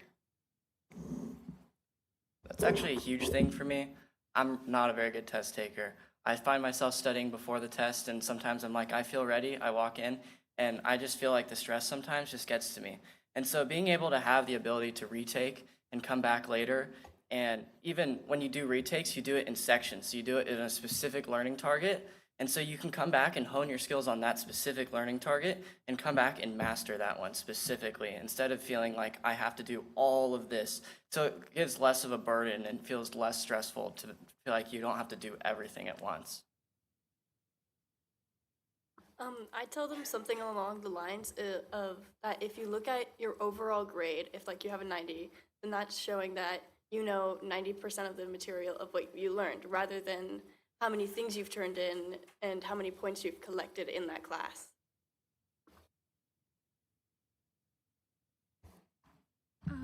I just want to say, like, I think that the time to retake is good, but even though like it helps us with all the retakes we can take, and we can pick like, oh, I didn't do well in 1.2, I need to go retake that.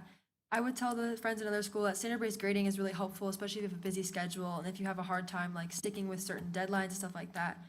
But I think even though it helps us, I think that it's also hurting us, and I would tell my other students that because it's going to be nothing like college. Because in college, we're not going to have chances to retake things. It's one test, it's one final. And that's why I think not having homework in the class is beneficial, because in college, they're not going to be holding you accountable for doing your homework or doing your assignments or studying for your tests. But I think that having so many retakes, while it's teaching us to take accountability for our learning and to practice and make sure that we are really learning this, the units and the course, I think that having so many retakes is just not transferable to college and for stuff like that in the future in our study skills.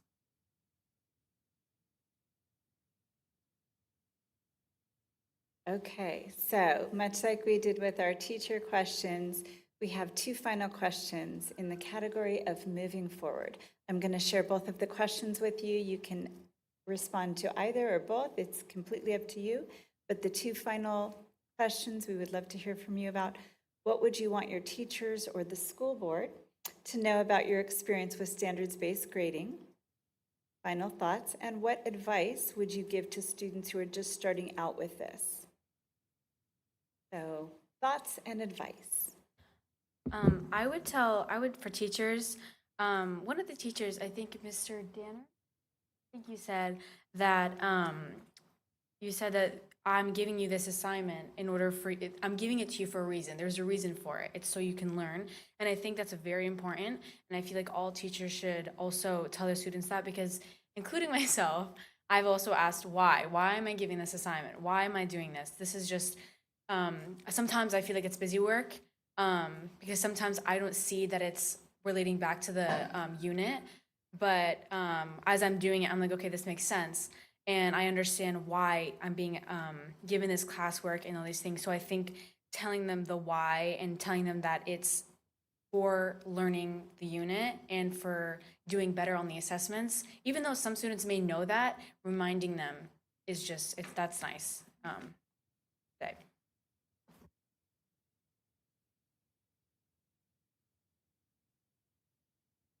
Yeah, one thing I agree about this is I just think it's a great way to allow students to kind of design their own future.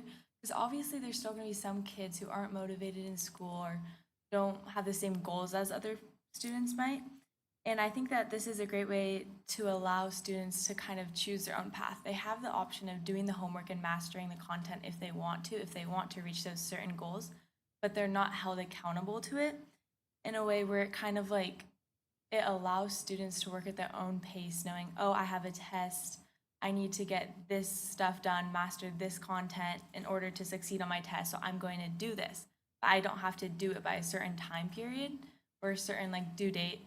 And I feel like it allows for students who truly want to succeed to master the content at their own like speed in a way, and just get in all the knowledge that they want to.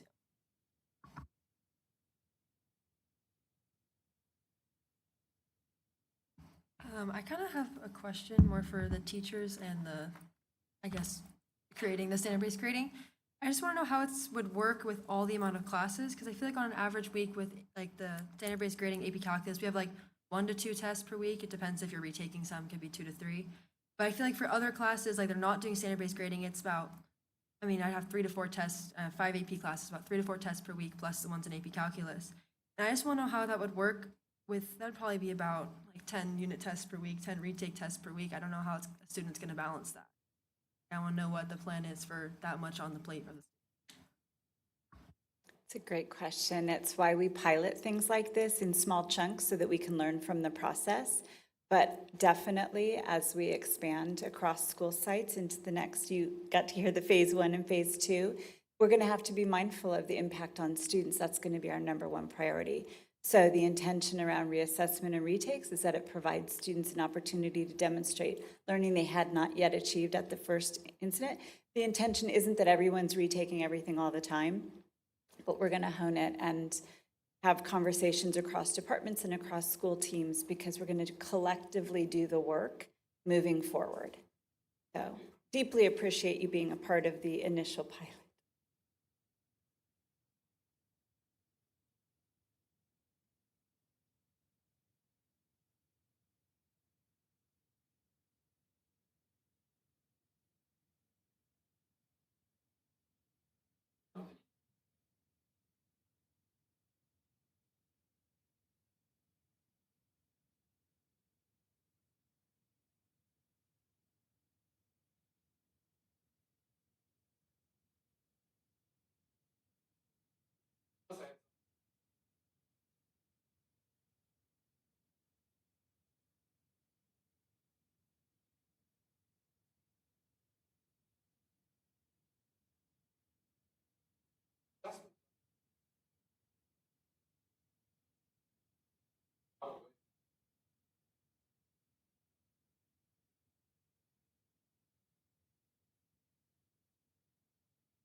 So I just want to reiterate what you're saying, just so I'm sure I understand.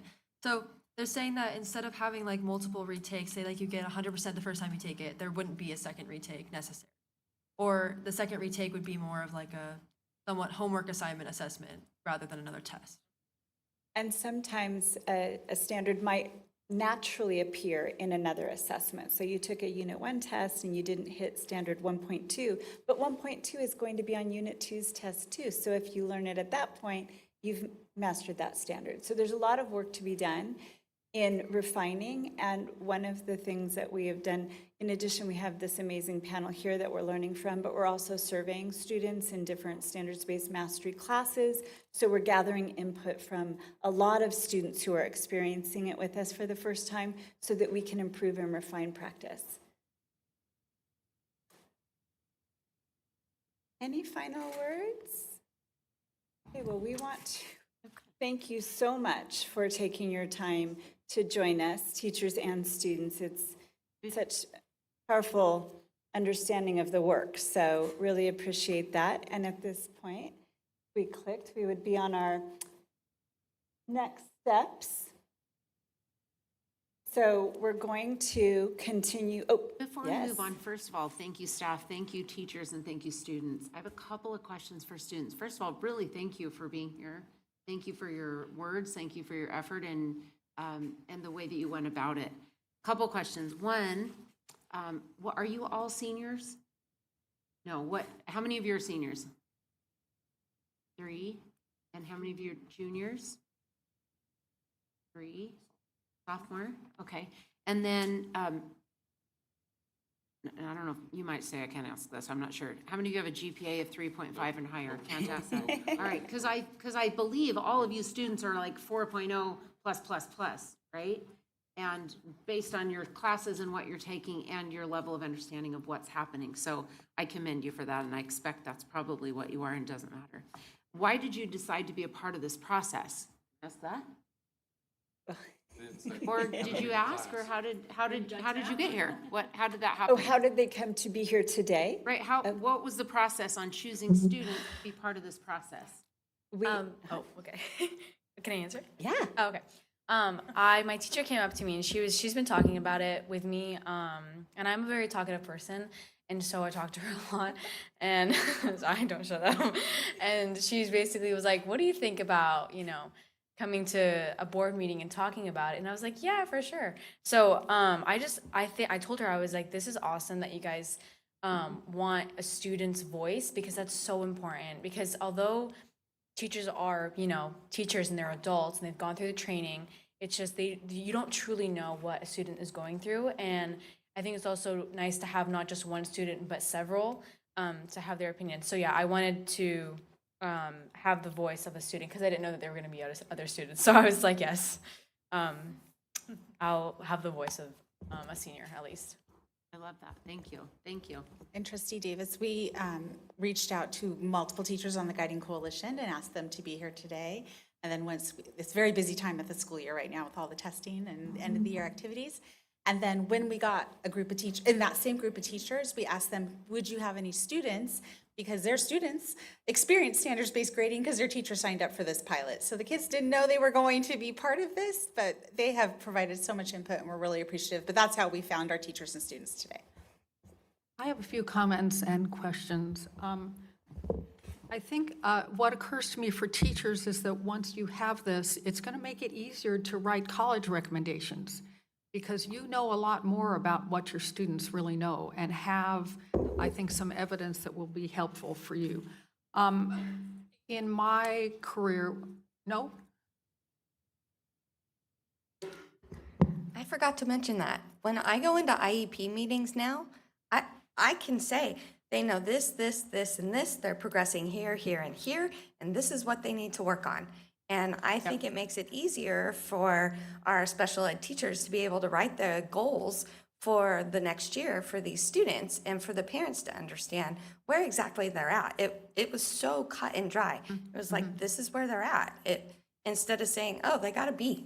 Like, it really doesn't, a B doesn't tell you anything. Right. But me telling you, they've mastered this, they're progressing here, and they're still beginning stages here. And I think that one of the students commented about not preparing you for college. And I think you can get a C in a class knowing considerably less than half of what you were supposed to learn, just because how the test happened to be weighted. So I'm just not convinced this is poor preparation for college. And, college may be very different from when I was there, but yeah, there's no homework. There's a lot of projects. There's a lot of labs. There are more papers than you ever want to know about. College is paper after paper after paper. So you need the kind of information that you're getting to be able to write these papers. But another thing I wanted to say was, this is what our CCA classes have always done. CCA grades are completely about what you know, because you're having to learn something that is useful in the workplace.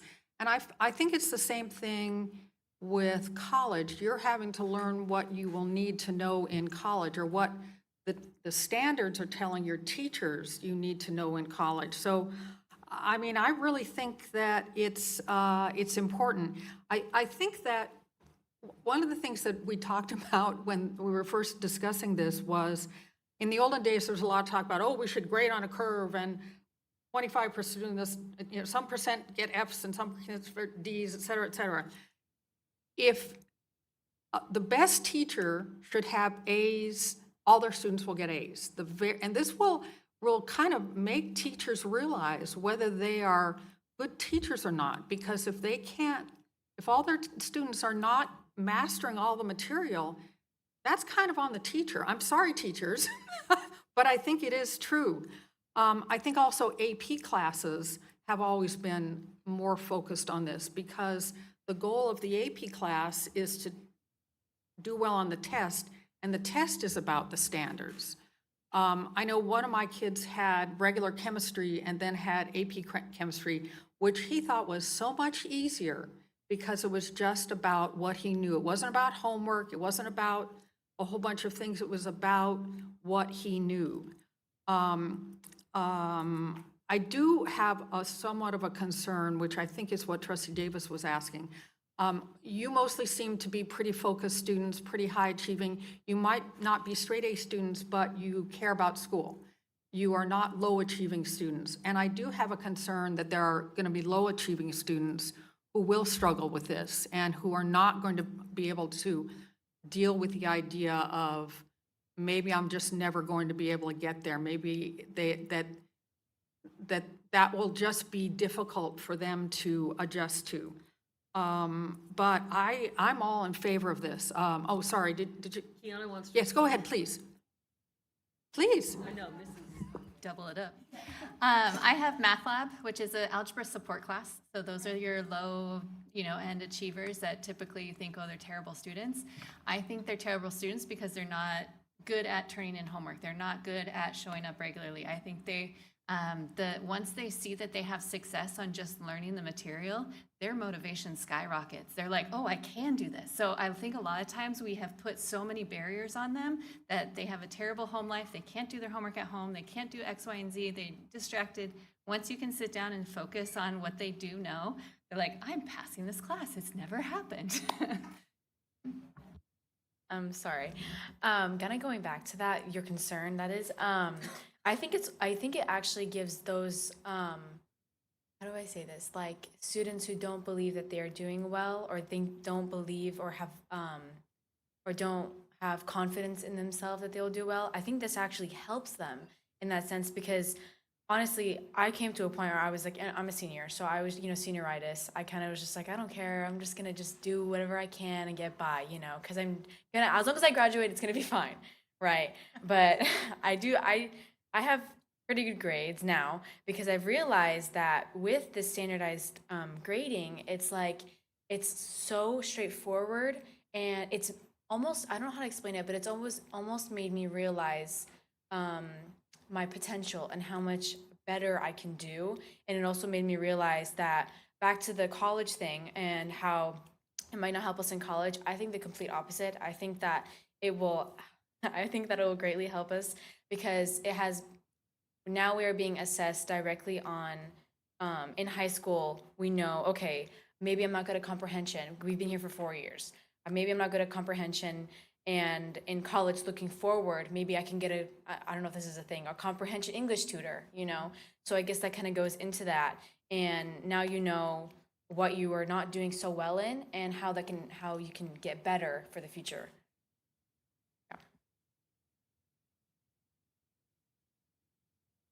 In 31 years of teaching, I've never had a progress report where I didn't have any D's or F's.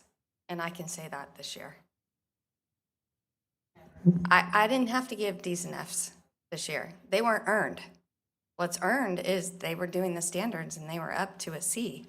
And for the kids that I see struggle the most with chronic absenteeism, and they always get buckled down because they can't get all the assignments in.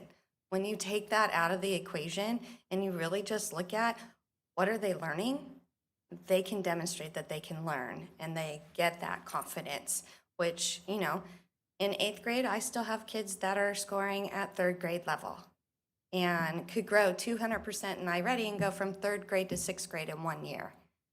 So them trying to get an A in Math 8, that's impossible. But for them to get that C, to be at that progressing level is huge for them. I think it's a confidence builder for them to go into high school Algebra 1 and not being like, God, I still am only in primary school level. Like it's helped them see a path that there is kind of a light at the end of the tunnel. And I don't have to be the highest of the high, but I know that I can get there. And I'm thinking of one student in particular and was finally assessed and put into special ed. And now he has the systems in place and he doesn't feel like a failure anymore. he knows that he can do things with support and that he can see the growth. And I think that's powerful at 13 to see, okay, I can grow 3 grade levels in 1 year. And I told him, I said, you know, SBAC's coming up, and I know you're probably still going to score a 1, but don't look at it that way. Think about when you're going to take it as a junior, because you're going to stay on this track of building up your knowledge.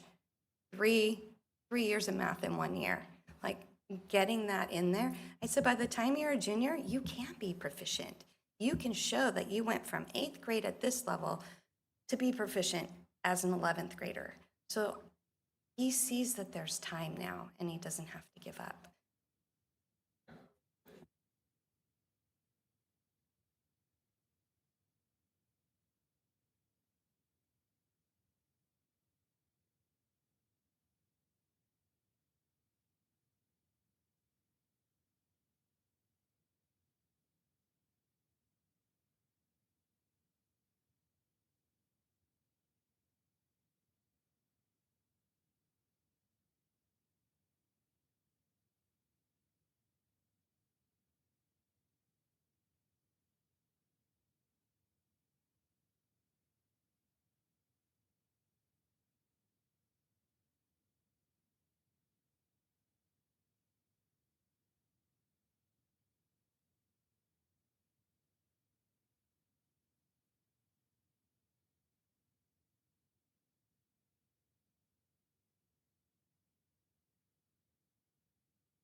I use it too much. So a student who gets a B in AP chemistry ought to be able to get a 4 on the AP Chem exam. Yes, absolutely, absolutely. I mean, truly, I think you're going to find this correlates very well to college. It did to the college I went to, UCI. I have a question just about assessments. I'm just thinking about the kids who don't test very well, and I know that just reading some of the literature about standard-based grading, it talks about alternative assessments, and I'm wondering to the teachers, what alternative assessments you've been able to give kids to check for mastery, that maybe the rest of the class is given a standard test, and what have you done? I got an answer to this one. So with science, as you can probably imagine, we lean pretty heavily on multiple choice tests. I mean, you can imagine, I think a few years ago, we were probably almost all multiple choice tests. But because we've adopted the NGSS standards, we've moved to the 3-course model, if you read the NGSS, it's really hard to assess any of those on a multiple choice assessment. So now that we're kind of grounded in those and we're trying to align everything that we're assessing to those targets, pretty much forces us to read student work and get students building models or creating models of their understanding on things. So it's changed a lot actually, what we use as an assessment. I'm doing lab assessments this year, so it's all handwritten work. Students are building graphs of unique data sets that aren't just a straightforward bar graph. They have to add in a unique variable and change in axes to make sure that they can show what the data is representing.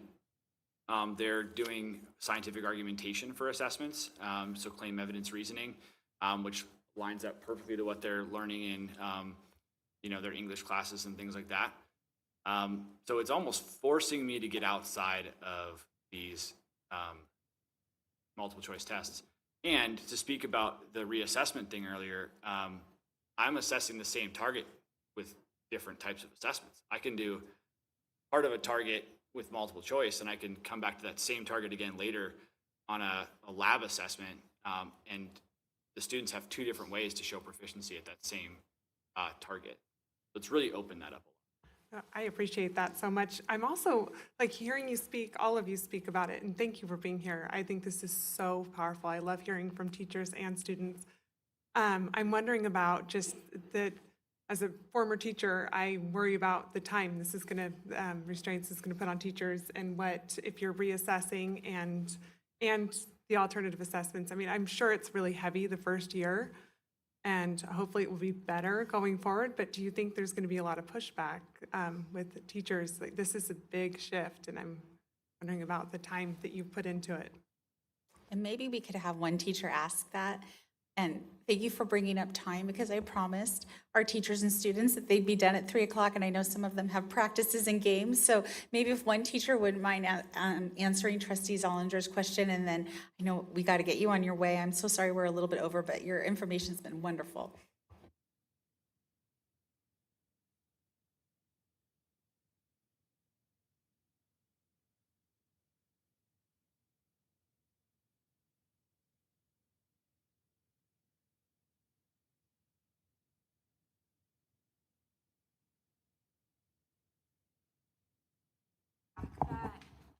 Just kind of the way that the grades are distributed. So an A is a 3.6 to a 4, and then a B is a 2.8 to a 3.6. And currently I'm at a B, but I feel like I'm like so close to an A. I'm working so hard, and I'm probably working, I don't want to like sound like superior or whatever to other students, but I'm working way harder than someone with a 2.9, and that's still a B. So it kind of gives me less motivation, because I'm like, I can't get to an A, and like I have this whole like range of like the B range is just so large. I'm like, oh, I'm safe to get a B. I don't really have to push myself anymore, because I know I'm not gonna get to an A. But I feel like that's one concern that we both have. But I do realize that I don't know, I feel like it just doesn't like match how much knowledge I have. And I feel like there should be a way kind of to have a happy medium. Like I have a B, but like maybe it should be like a B. I mean, there's no B pluses though, so it's just kind of hard. I think I just want to touch back on this is I'm on the chair of Link Crew, and that works with freshman students. I don't know if that's all throughout the district, but I think I've talked to a lot of freshmen about like what they thought about standard-based grading happening in their like, because they obviously haven't had it yet, but I'm saying about how it's transferring to their grades. A lot of them, I know I have a lot of people that are kind of in like the same kind of math lab things that are excited that they don't test well, or they have trouble keeping up with the pace of certain classes, and they like that it's a little slower, and they like that they have chances to redo it because they just feel like they get a really bad grade and they're super unmotivated.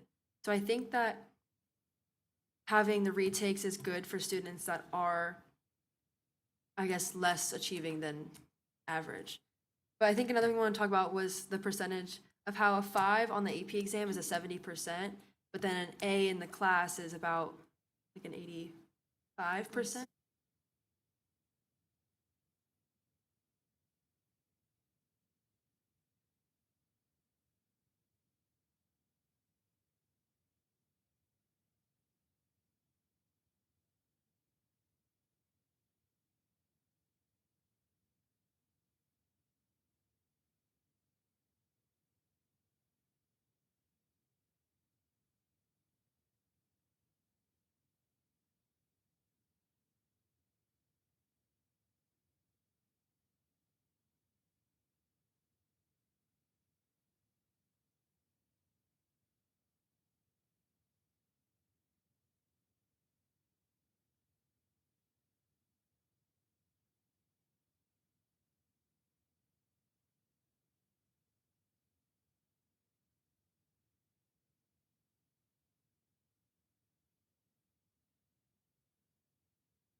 maybe they.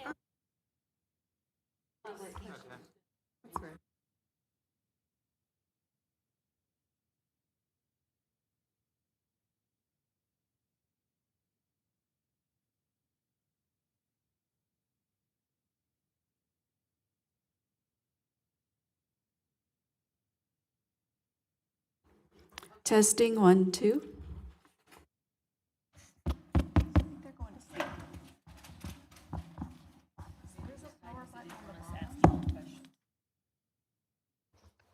I don't think that's the truth.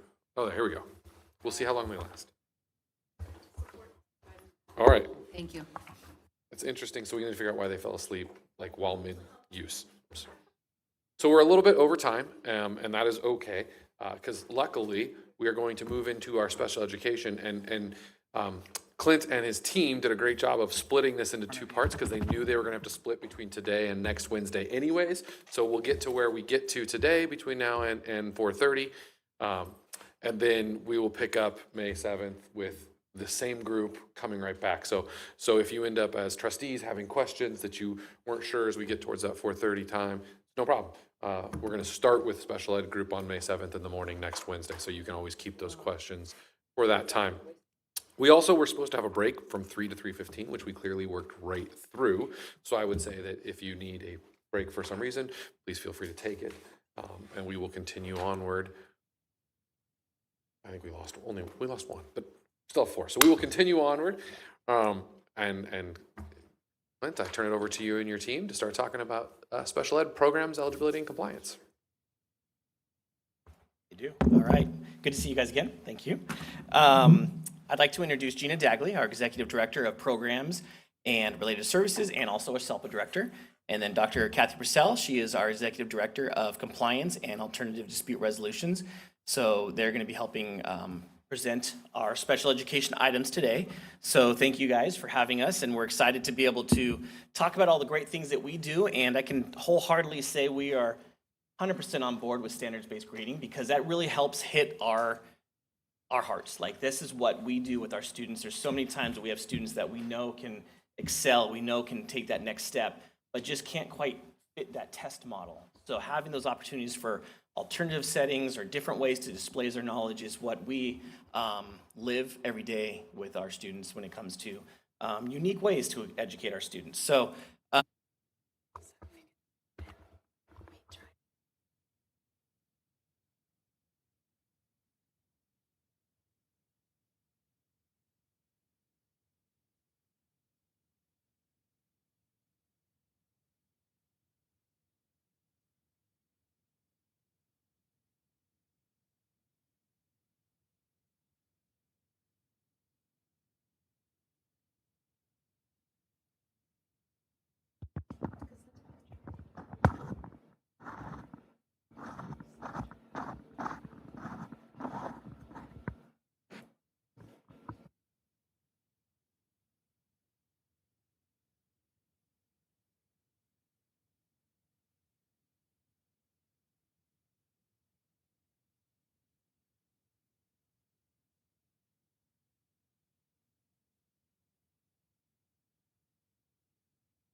hear me okay?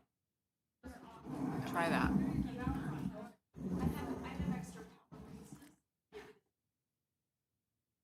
Okay, apologies. Is this better? Yes. I hear myself, yes. And so trustees, thank you for the opportunity to go ahead and talk about the special ed process. And so the district is responsible for seeking out and finding students who may be suspected of having a disability. A parent can ask for an assessment, a group might meet in a student success team process, or even a teacher might ask and reach out to the special ed team, I'm concerned about this child. And so when we have that referral for assessment, that starts our timeline. The district is responsible for providing an assessment plan within 15 days. The parent is able to go ahead and sign that whenever they choose. So the responsibility for timelines is always on the district, not on the parents. And when we go ahead and we get that consent, then we begin a 60-day process of formal assessment, informal assessment, observation, working with the parents to go ahead and get their input about how the child is acting or performing at home. Then at the end of this,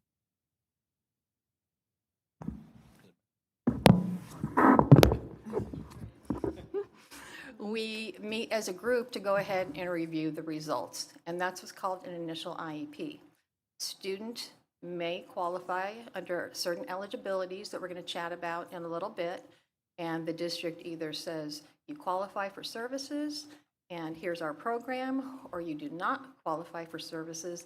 And that might be a strategies meeting about how we can go ahead and help support the student further in the general education setting. And we do this every 3 years. And so you never really leave the special education process. We meet annually, and then we start it all again every 3 years for eligibility. Just so you guys know, some of the hands I gave you, when there's a little blue thing up there, that's a hyperlink. We just wanted you to have that aligns with the things that we do legally. Also, to make sure we're process on identifying students. So Kansas one up there, the 2017, just kind of gives us the process of what the process we have to follow when we're developing our plan.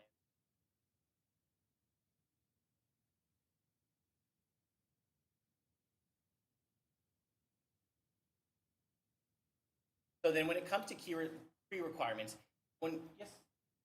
Oh, working now? Okay, perfect. Think it works?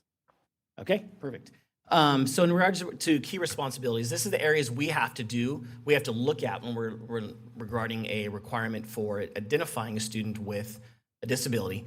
The needs of special education, we look at the student's age as well. But the areas that we really need to focus on is the area of disability. When we look at suspected disability, we have to work through what we feel a student would qualify for IEP under, because then it helps us to identify an area of suspected disability, and then that drives the needs and the IEP and all the supports needed going forward. So the far right there, when a student qualifies for a special education for an IEP, they're going to qualify under one of these areas of eligibility. So FAPE. So FAPE is the one that we kind of talked about earlier a little bit when we were talking about Marblehead and the Flex Academy. When we're identifying how we support a student's special education needs, we have to assess the student, identify the needs, and then based on the needs, we provide a FAPE, free and appropriate public education, which is a special education offer that not only outlines the educational setting, like their classroom setting, but also outlines all the services aligned to what are going to help address the student's individual needs.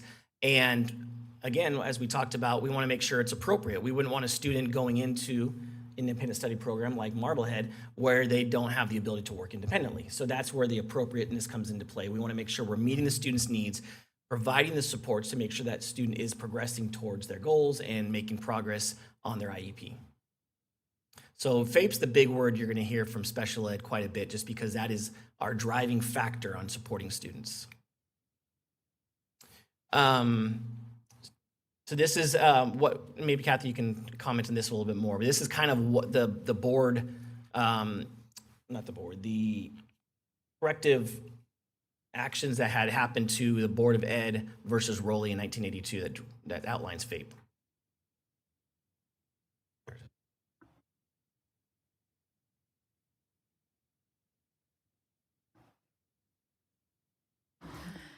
And so the term appropriate is very wonderfully vague from the Ed Code, and that's the area that we are most litigated on. Any school district is. What does appropriate mean? Is a program appropriate? And that changes for each student. So then we look to our case law to go ahead and help inform us about what appropriate means. And so the Board of Ed versus Rowley, which is one of our, gave us a great guidance. It said that the student must be able to make some educational benefit. We don't know what that benefit is, but there needs to be some educational benefit. And additionally, that the district is required to go ahead and implement the IEP appropriately as written. And I don't know if you remember, we recently had a Supreme Court decision in 2017, Andrews, out of Colorado, which again informed us that de minimis, the minimal amount of progress, is not appropriate. So it's a reasonable amount of progress to make educational benefit, which we see in our progress on goals. There we go. When it comes to least restrictive environment, again, this is kind of what we talked about. We always want to make sure after we assess a student and we are providing a placement offer, a FAPE, we want to make sure we're looking at the least restrictive environment first, because we want to help students succeed. And as we know, with all students, when you set the expectations high and you push them, they're going to be successful and they're going to grow all that much further.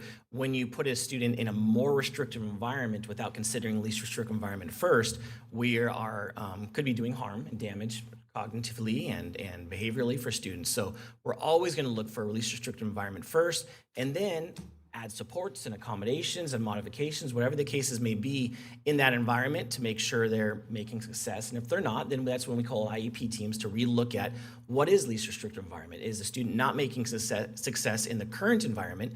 And would we want to go and increase the restrictiveness to maybe moving from just an example, moving from a general education classroom with some learning accommodations and supports, then moving into a STARS program, which we're going to get to in a few minutes in our breakout groups of what the different programs we provide, but going kind of into the next classroom setting that's going to help meet those students' needs. And just as an aside, like, it's all benchmarked off of the standard general education room is the least restrictive environment. Everything from there is in some phase more restrictive, right? So in a perfect world, the student could be fully integrated into traditional general ed classes with no supports needed. That's a general education student, right? So as soon as you start adding any supports, you become more restrictive. So the goal is always to, hopefully they're making progress on goals, and at some point, if possible, getting to a less restrictive environment. So when we talk about our programs, you'll see that, kids can exit programs and go to a less restrictive environment, or sometimes they can exit programs and have to go to a more restrictive environment, whatever they need to make progress, and not just minimal progress towards their IEP goals, right? So oftentimes that comes in where appropriate is that judgment on what's the least restrictive, appropriate environment for them to make progress towards their goals. Yeah. And to Dr. Brown's point is the circle that we saw earlier, the wheel, every 3 years we're reevaluating the students to make sure that we are having them in an appropriate setting. And if a student has moved to the fact where they actually can move out of an IEP, which is obviously our ultimate goal, we want students to not need the extra support and accommodations and whatnot, and they can move back off of an IEP because they no longer need that requirement. So I think that's why that big circle of the wheels, we're always reassessing, looking at child find. Is there new or potentially new supports and suspected disabilities, or the opposite? Has the student made so much progress that they no longer need a special education setting or support? Yeah, we have one more slide, and then we can have lots of questions before we break out into groups. But you can ask anytime you like. Yeah. So. Yeah. Yeah, absolutely.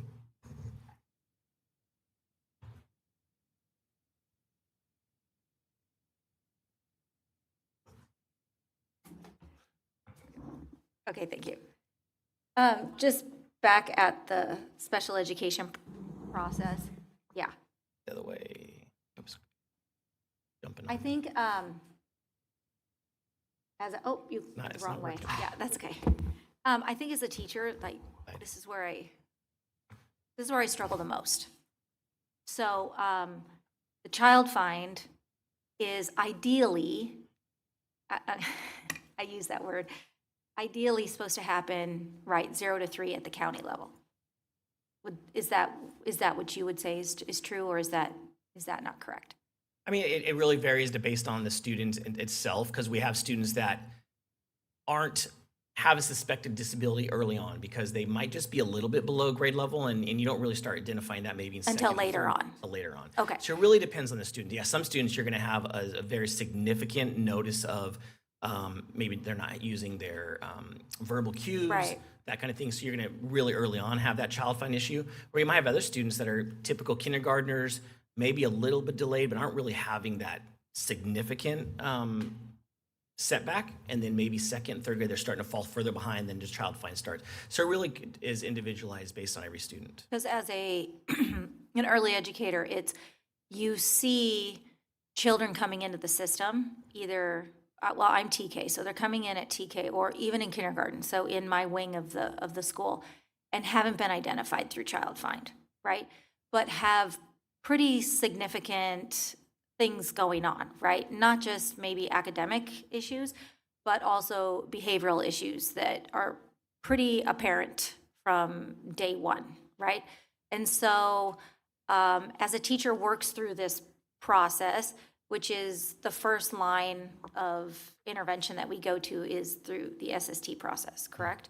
And then from a teacher's perspective, I think it gets overwhelmingly slow and feels like a lot that both the parent, the child, and the teacher kind of have to go through to really get to the point of eligibility. Does that make sense? The frustration that I feel as an educator, and I think it's been more impactful post-COVID.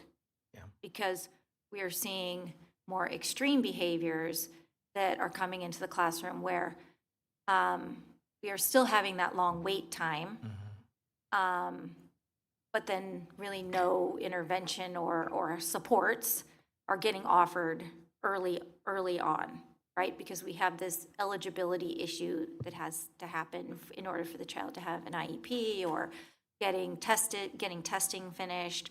So I guess my next question would be eligibility. I don't really understand. I hear a lot of different things out in the education world, and I don't know what is accurate.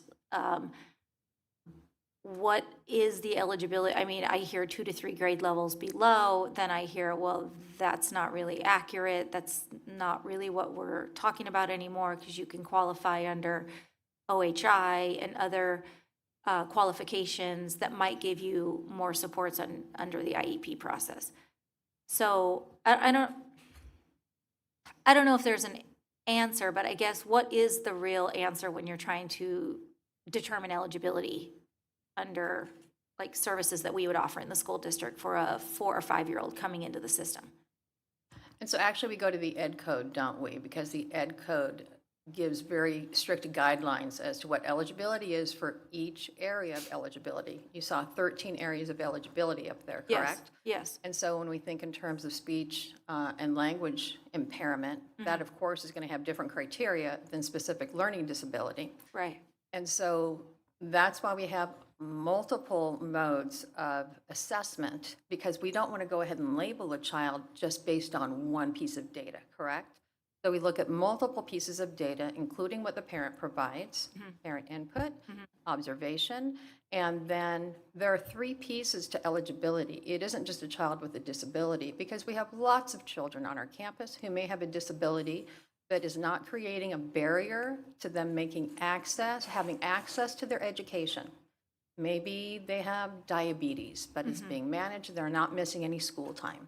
They have a disability, but it's not getting in the way of things, correct? Right. So that's where your OHI, other health impairment, we need to go ahead and see that that disability is creating a barrier to learning. And then the other piece is that that student requires specialized learning, and that's what the IEP is. If they don't require specialized learning, but they have a disability that gets in the way of learning, they might be served under a 504 plan that provides accommodations to give access to learning. And so I know it sounds like a big puzzle, and it is a puzzle, to be honest. It's a lot for parents. Agreed. It's a lot for parents, and it's a lot for educators. And we're all trying to navigate the system to do what's best for kids. And it is a very overwhelming process that we've set up. And I agree, and I think that next week, we'll giving you a little teaser, we're going to talk about how we partner with our parents, because it can be a very isolating, very difficult process, so we want to teach our parents while we're teaching their kids along the way. Thank you. And to your point, it's not always necessarily grade levels behind. If you have a student that's qualifying under deaf and hard of hearing or emotional disturbance, it's not necessarily, some of those kids have higher IQs than everyone in the room here because they have that ability. It's more of the emotional disturbance or blindness or deaf and hard of hearing that's getting in the way of their making progress academically. So again, I think it's not always, that's what's going to make them eligible. It's so many different caveats to help support students in a very unique ways for eligibility.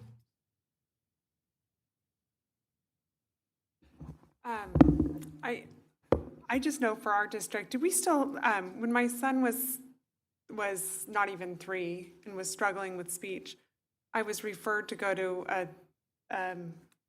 I want to say, I thought it was Learning Lab, but it's not. Language Builders? It wasn't Language Builders. It was before the IEP process. He did go to Language Builders, but I just went to a preschool room that was open for anyone. You just signed in. Does this ring a bell? Is this still a thing? You just signed in. It was actually at San Juan Elementary that I took him to, and I know there was some other sites as well. They had a speech pathologist there who just wandered around the room, spoke to my son, and the IEP process got started immediately. It was really fast. I had Learning Link. That's what it was. Learning Link. Okay. Do we still have that? I don't believe we have Learning Link, no.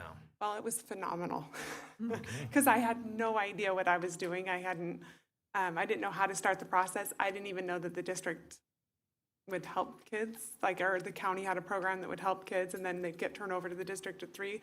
I didn't know any of that. So they just put me into this. I felt like I was funneled through, and it was a beautiful process. So we have a similar process or something at the Preschool Assessment Center, the PAC, where we are identifying students at that early age for if they need speech only or if they need more intensive programs or more,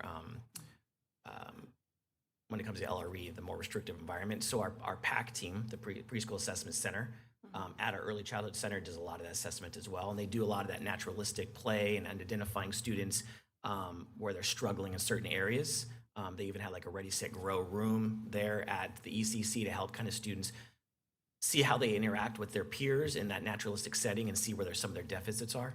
So we do a lot of that at the PAC. Yeah, I think that's great. I think that kind of answers your question too with finding, is that if these parents are aware of it, then they come into your classroom as a TK are already well into the program with their IEPs. Yeah. I'm not going to talk about it. When we get the 0 to 3, we get referrals from Regional Center. And then once we get the referral from Regional Center, from that 0 to 3, that's when we assess them at the PAC. Yeah. Yeah. Yes.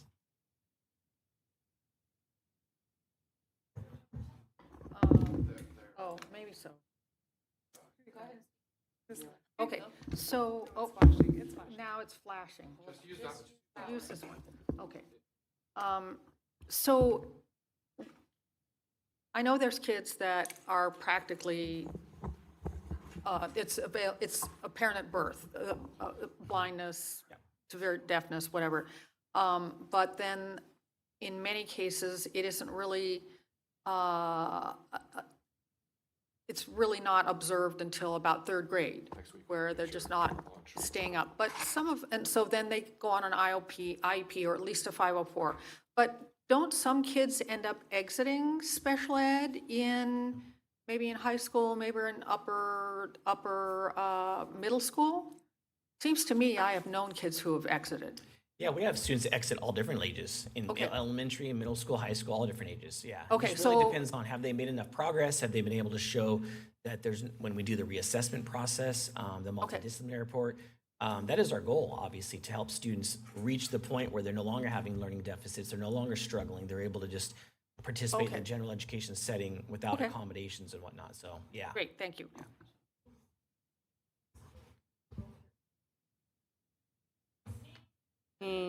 It seemed to me, back in 2017, Greg, when you were new to special ed, one of the things we learned, and we had a trustee who had a special ed student, so it was very helpful because he asked questions I wouldn't even know to ask.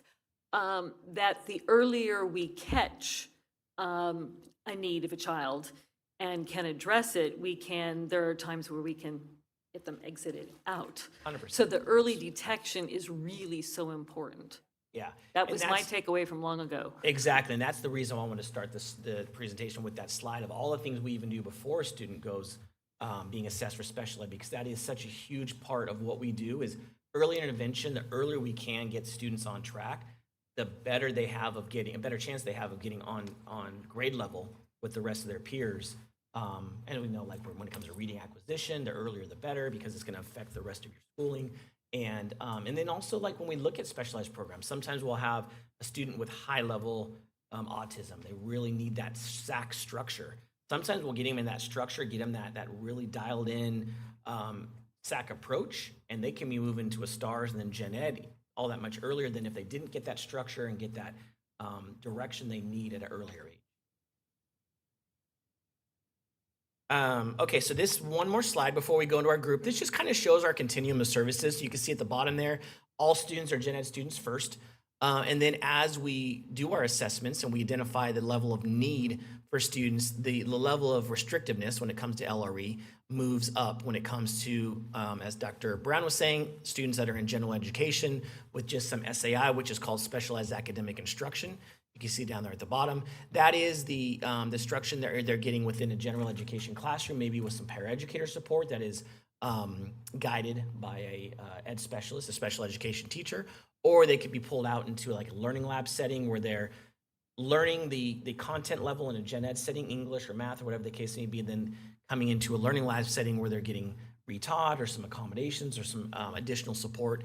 And then it goes on up as we, when it comes to, then we got to the pull-out placement when you're looking at services and then going to home base and SAC and STARS and the different programs we provide within the district, all the way up into the more restrictive environments outside of the district even, which will, unfortunately, sometimes students get to when they need that level of support. So the next thing we would like to do, this is kind of the fun portion. We have two phenomenal ed specialists with us. They're teachers on special assignment. We have Yvonne Gelsinger and Jenny Sandvig. They are going to be supporting us at our two stations. And Dr. Purcell is going to be running one station, and Ms. Dagley's going to be running the other. And I'm going to bounce between the two just to answer questions and that kind of thing. But we are going to break into two groups.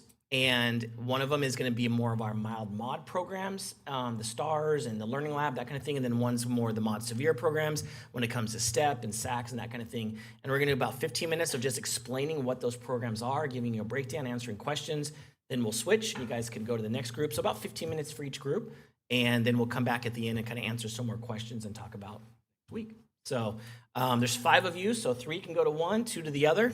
And then we will go from there.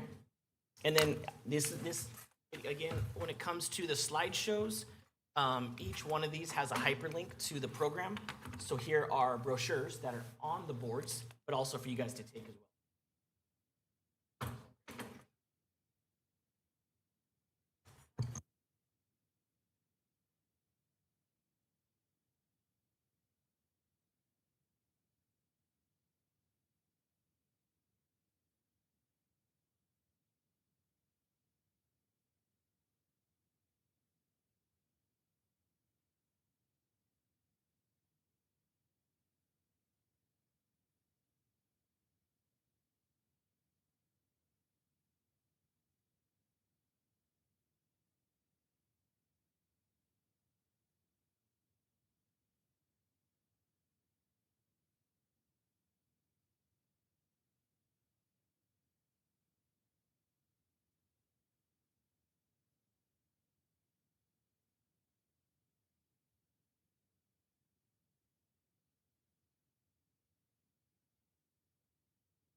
Yep, all right. Well, thank you, guys. And obviously, you could see that we're passionate about that, and we could probably spoke for 4 hours worth on those programs and answered tons of questions. But next week we will be, if there's any questions following up after these, we can definitely do that. Then, like we talked about earlier, next week we're going to be talking about the supports and services we provide to students, families, and then also our school sites. So you saw what makes a student eligible.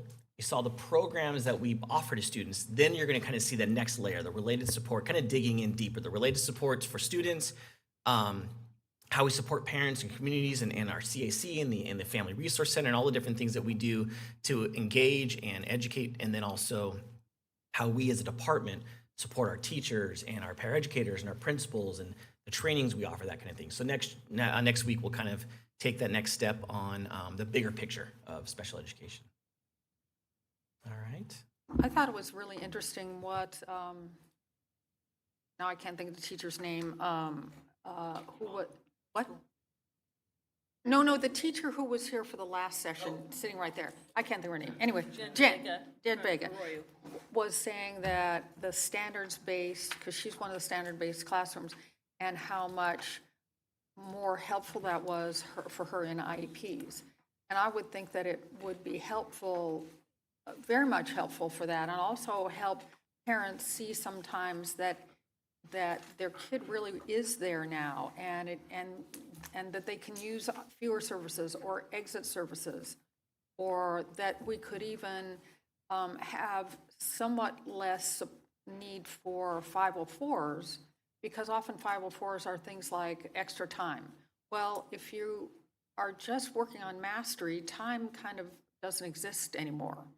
I mean, I'm exaggerating, but it becomes less of an issue because you're not trying to just complete it in this time, you're trying to show that you know it. And possibly even fewer parents who are going out and looking for a diagnosis, because again, we're talking about standards and they are meeting these standards, don't worry about it, they're good. So anyway, I just thought that was interesting.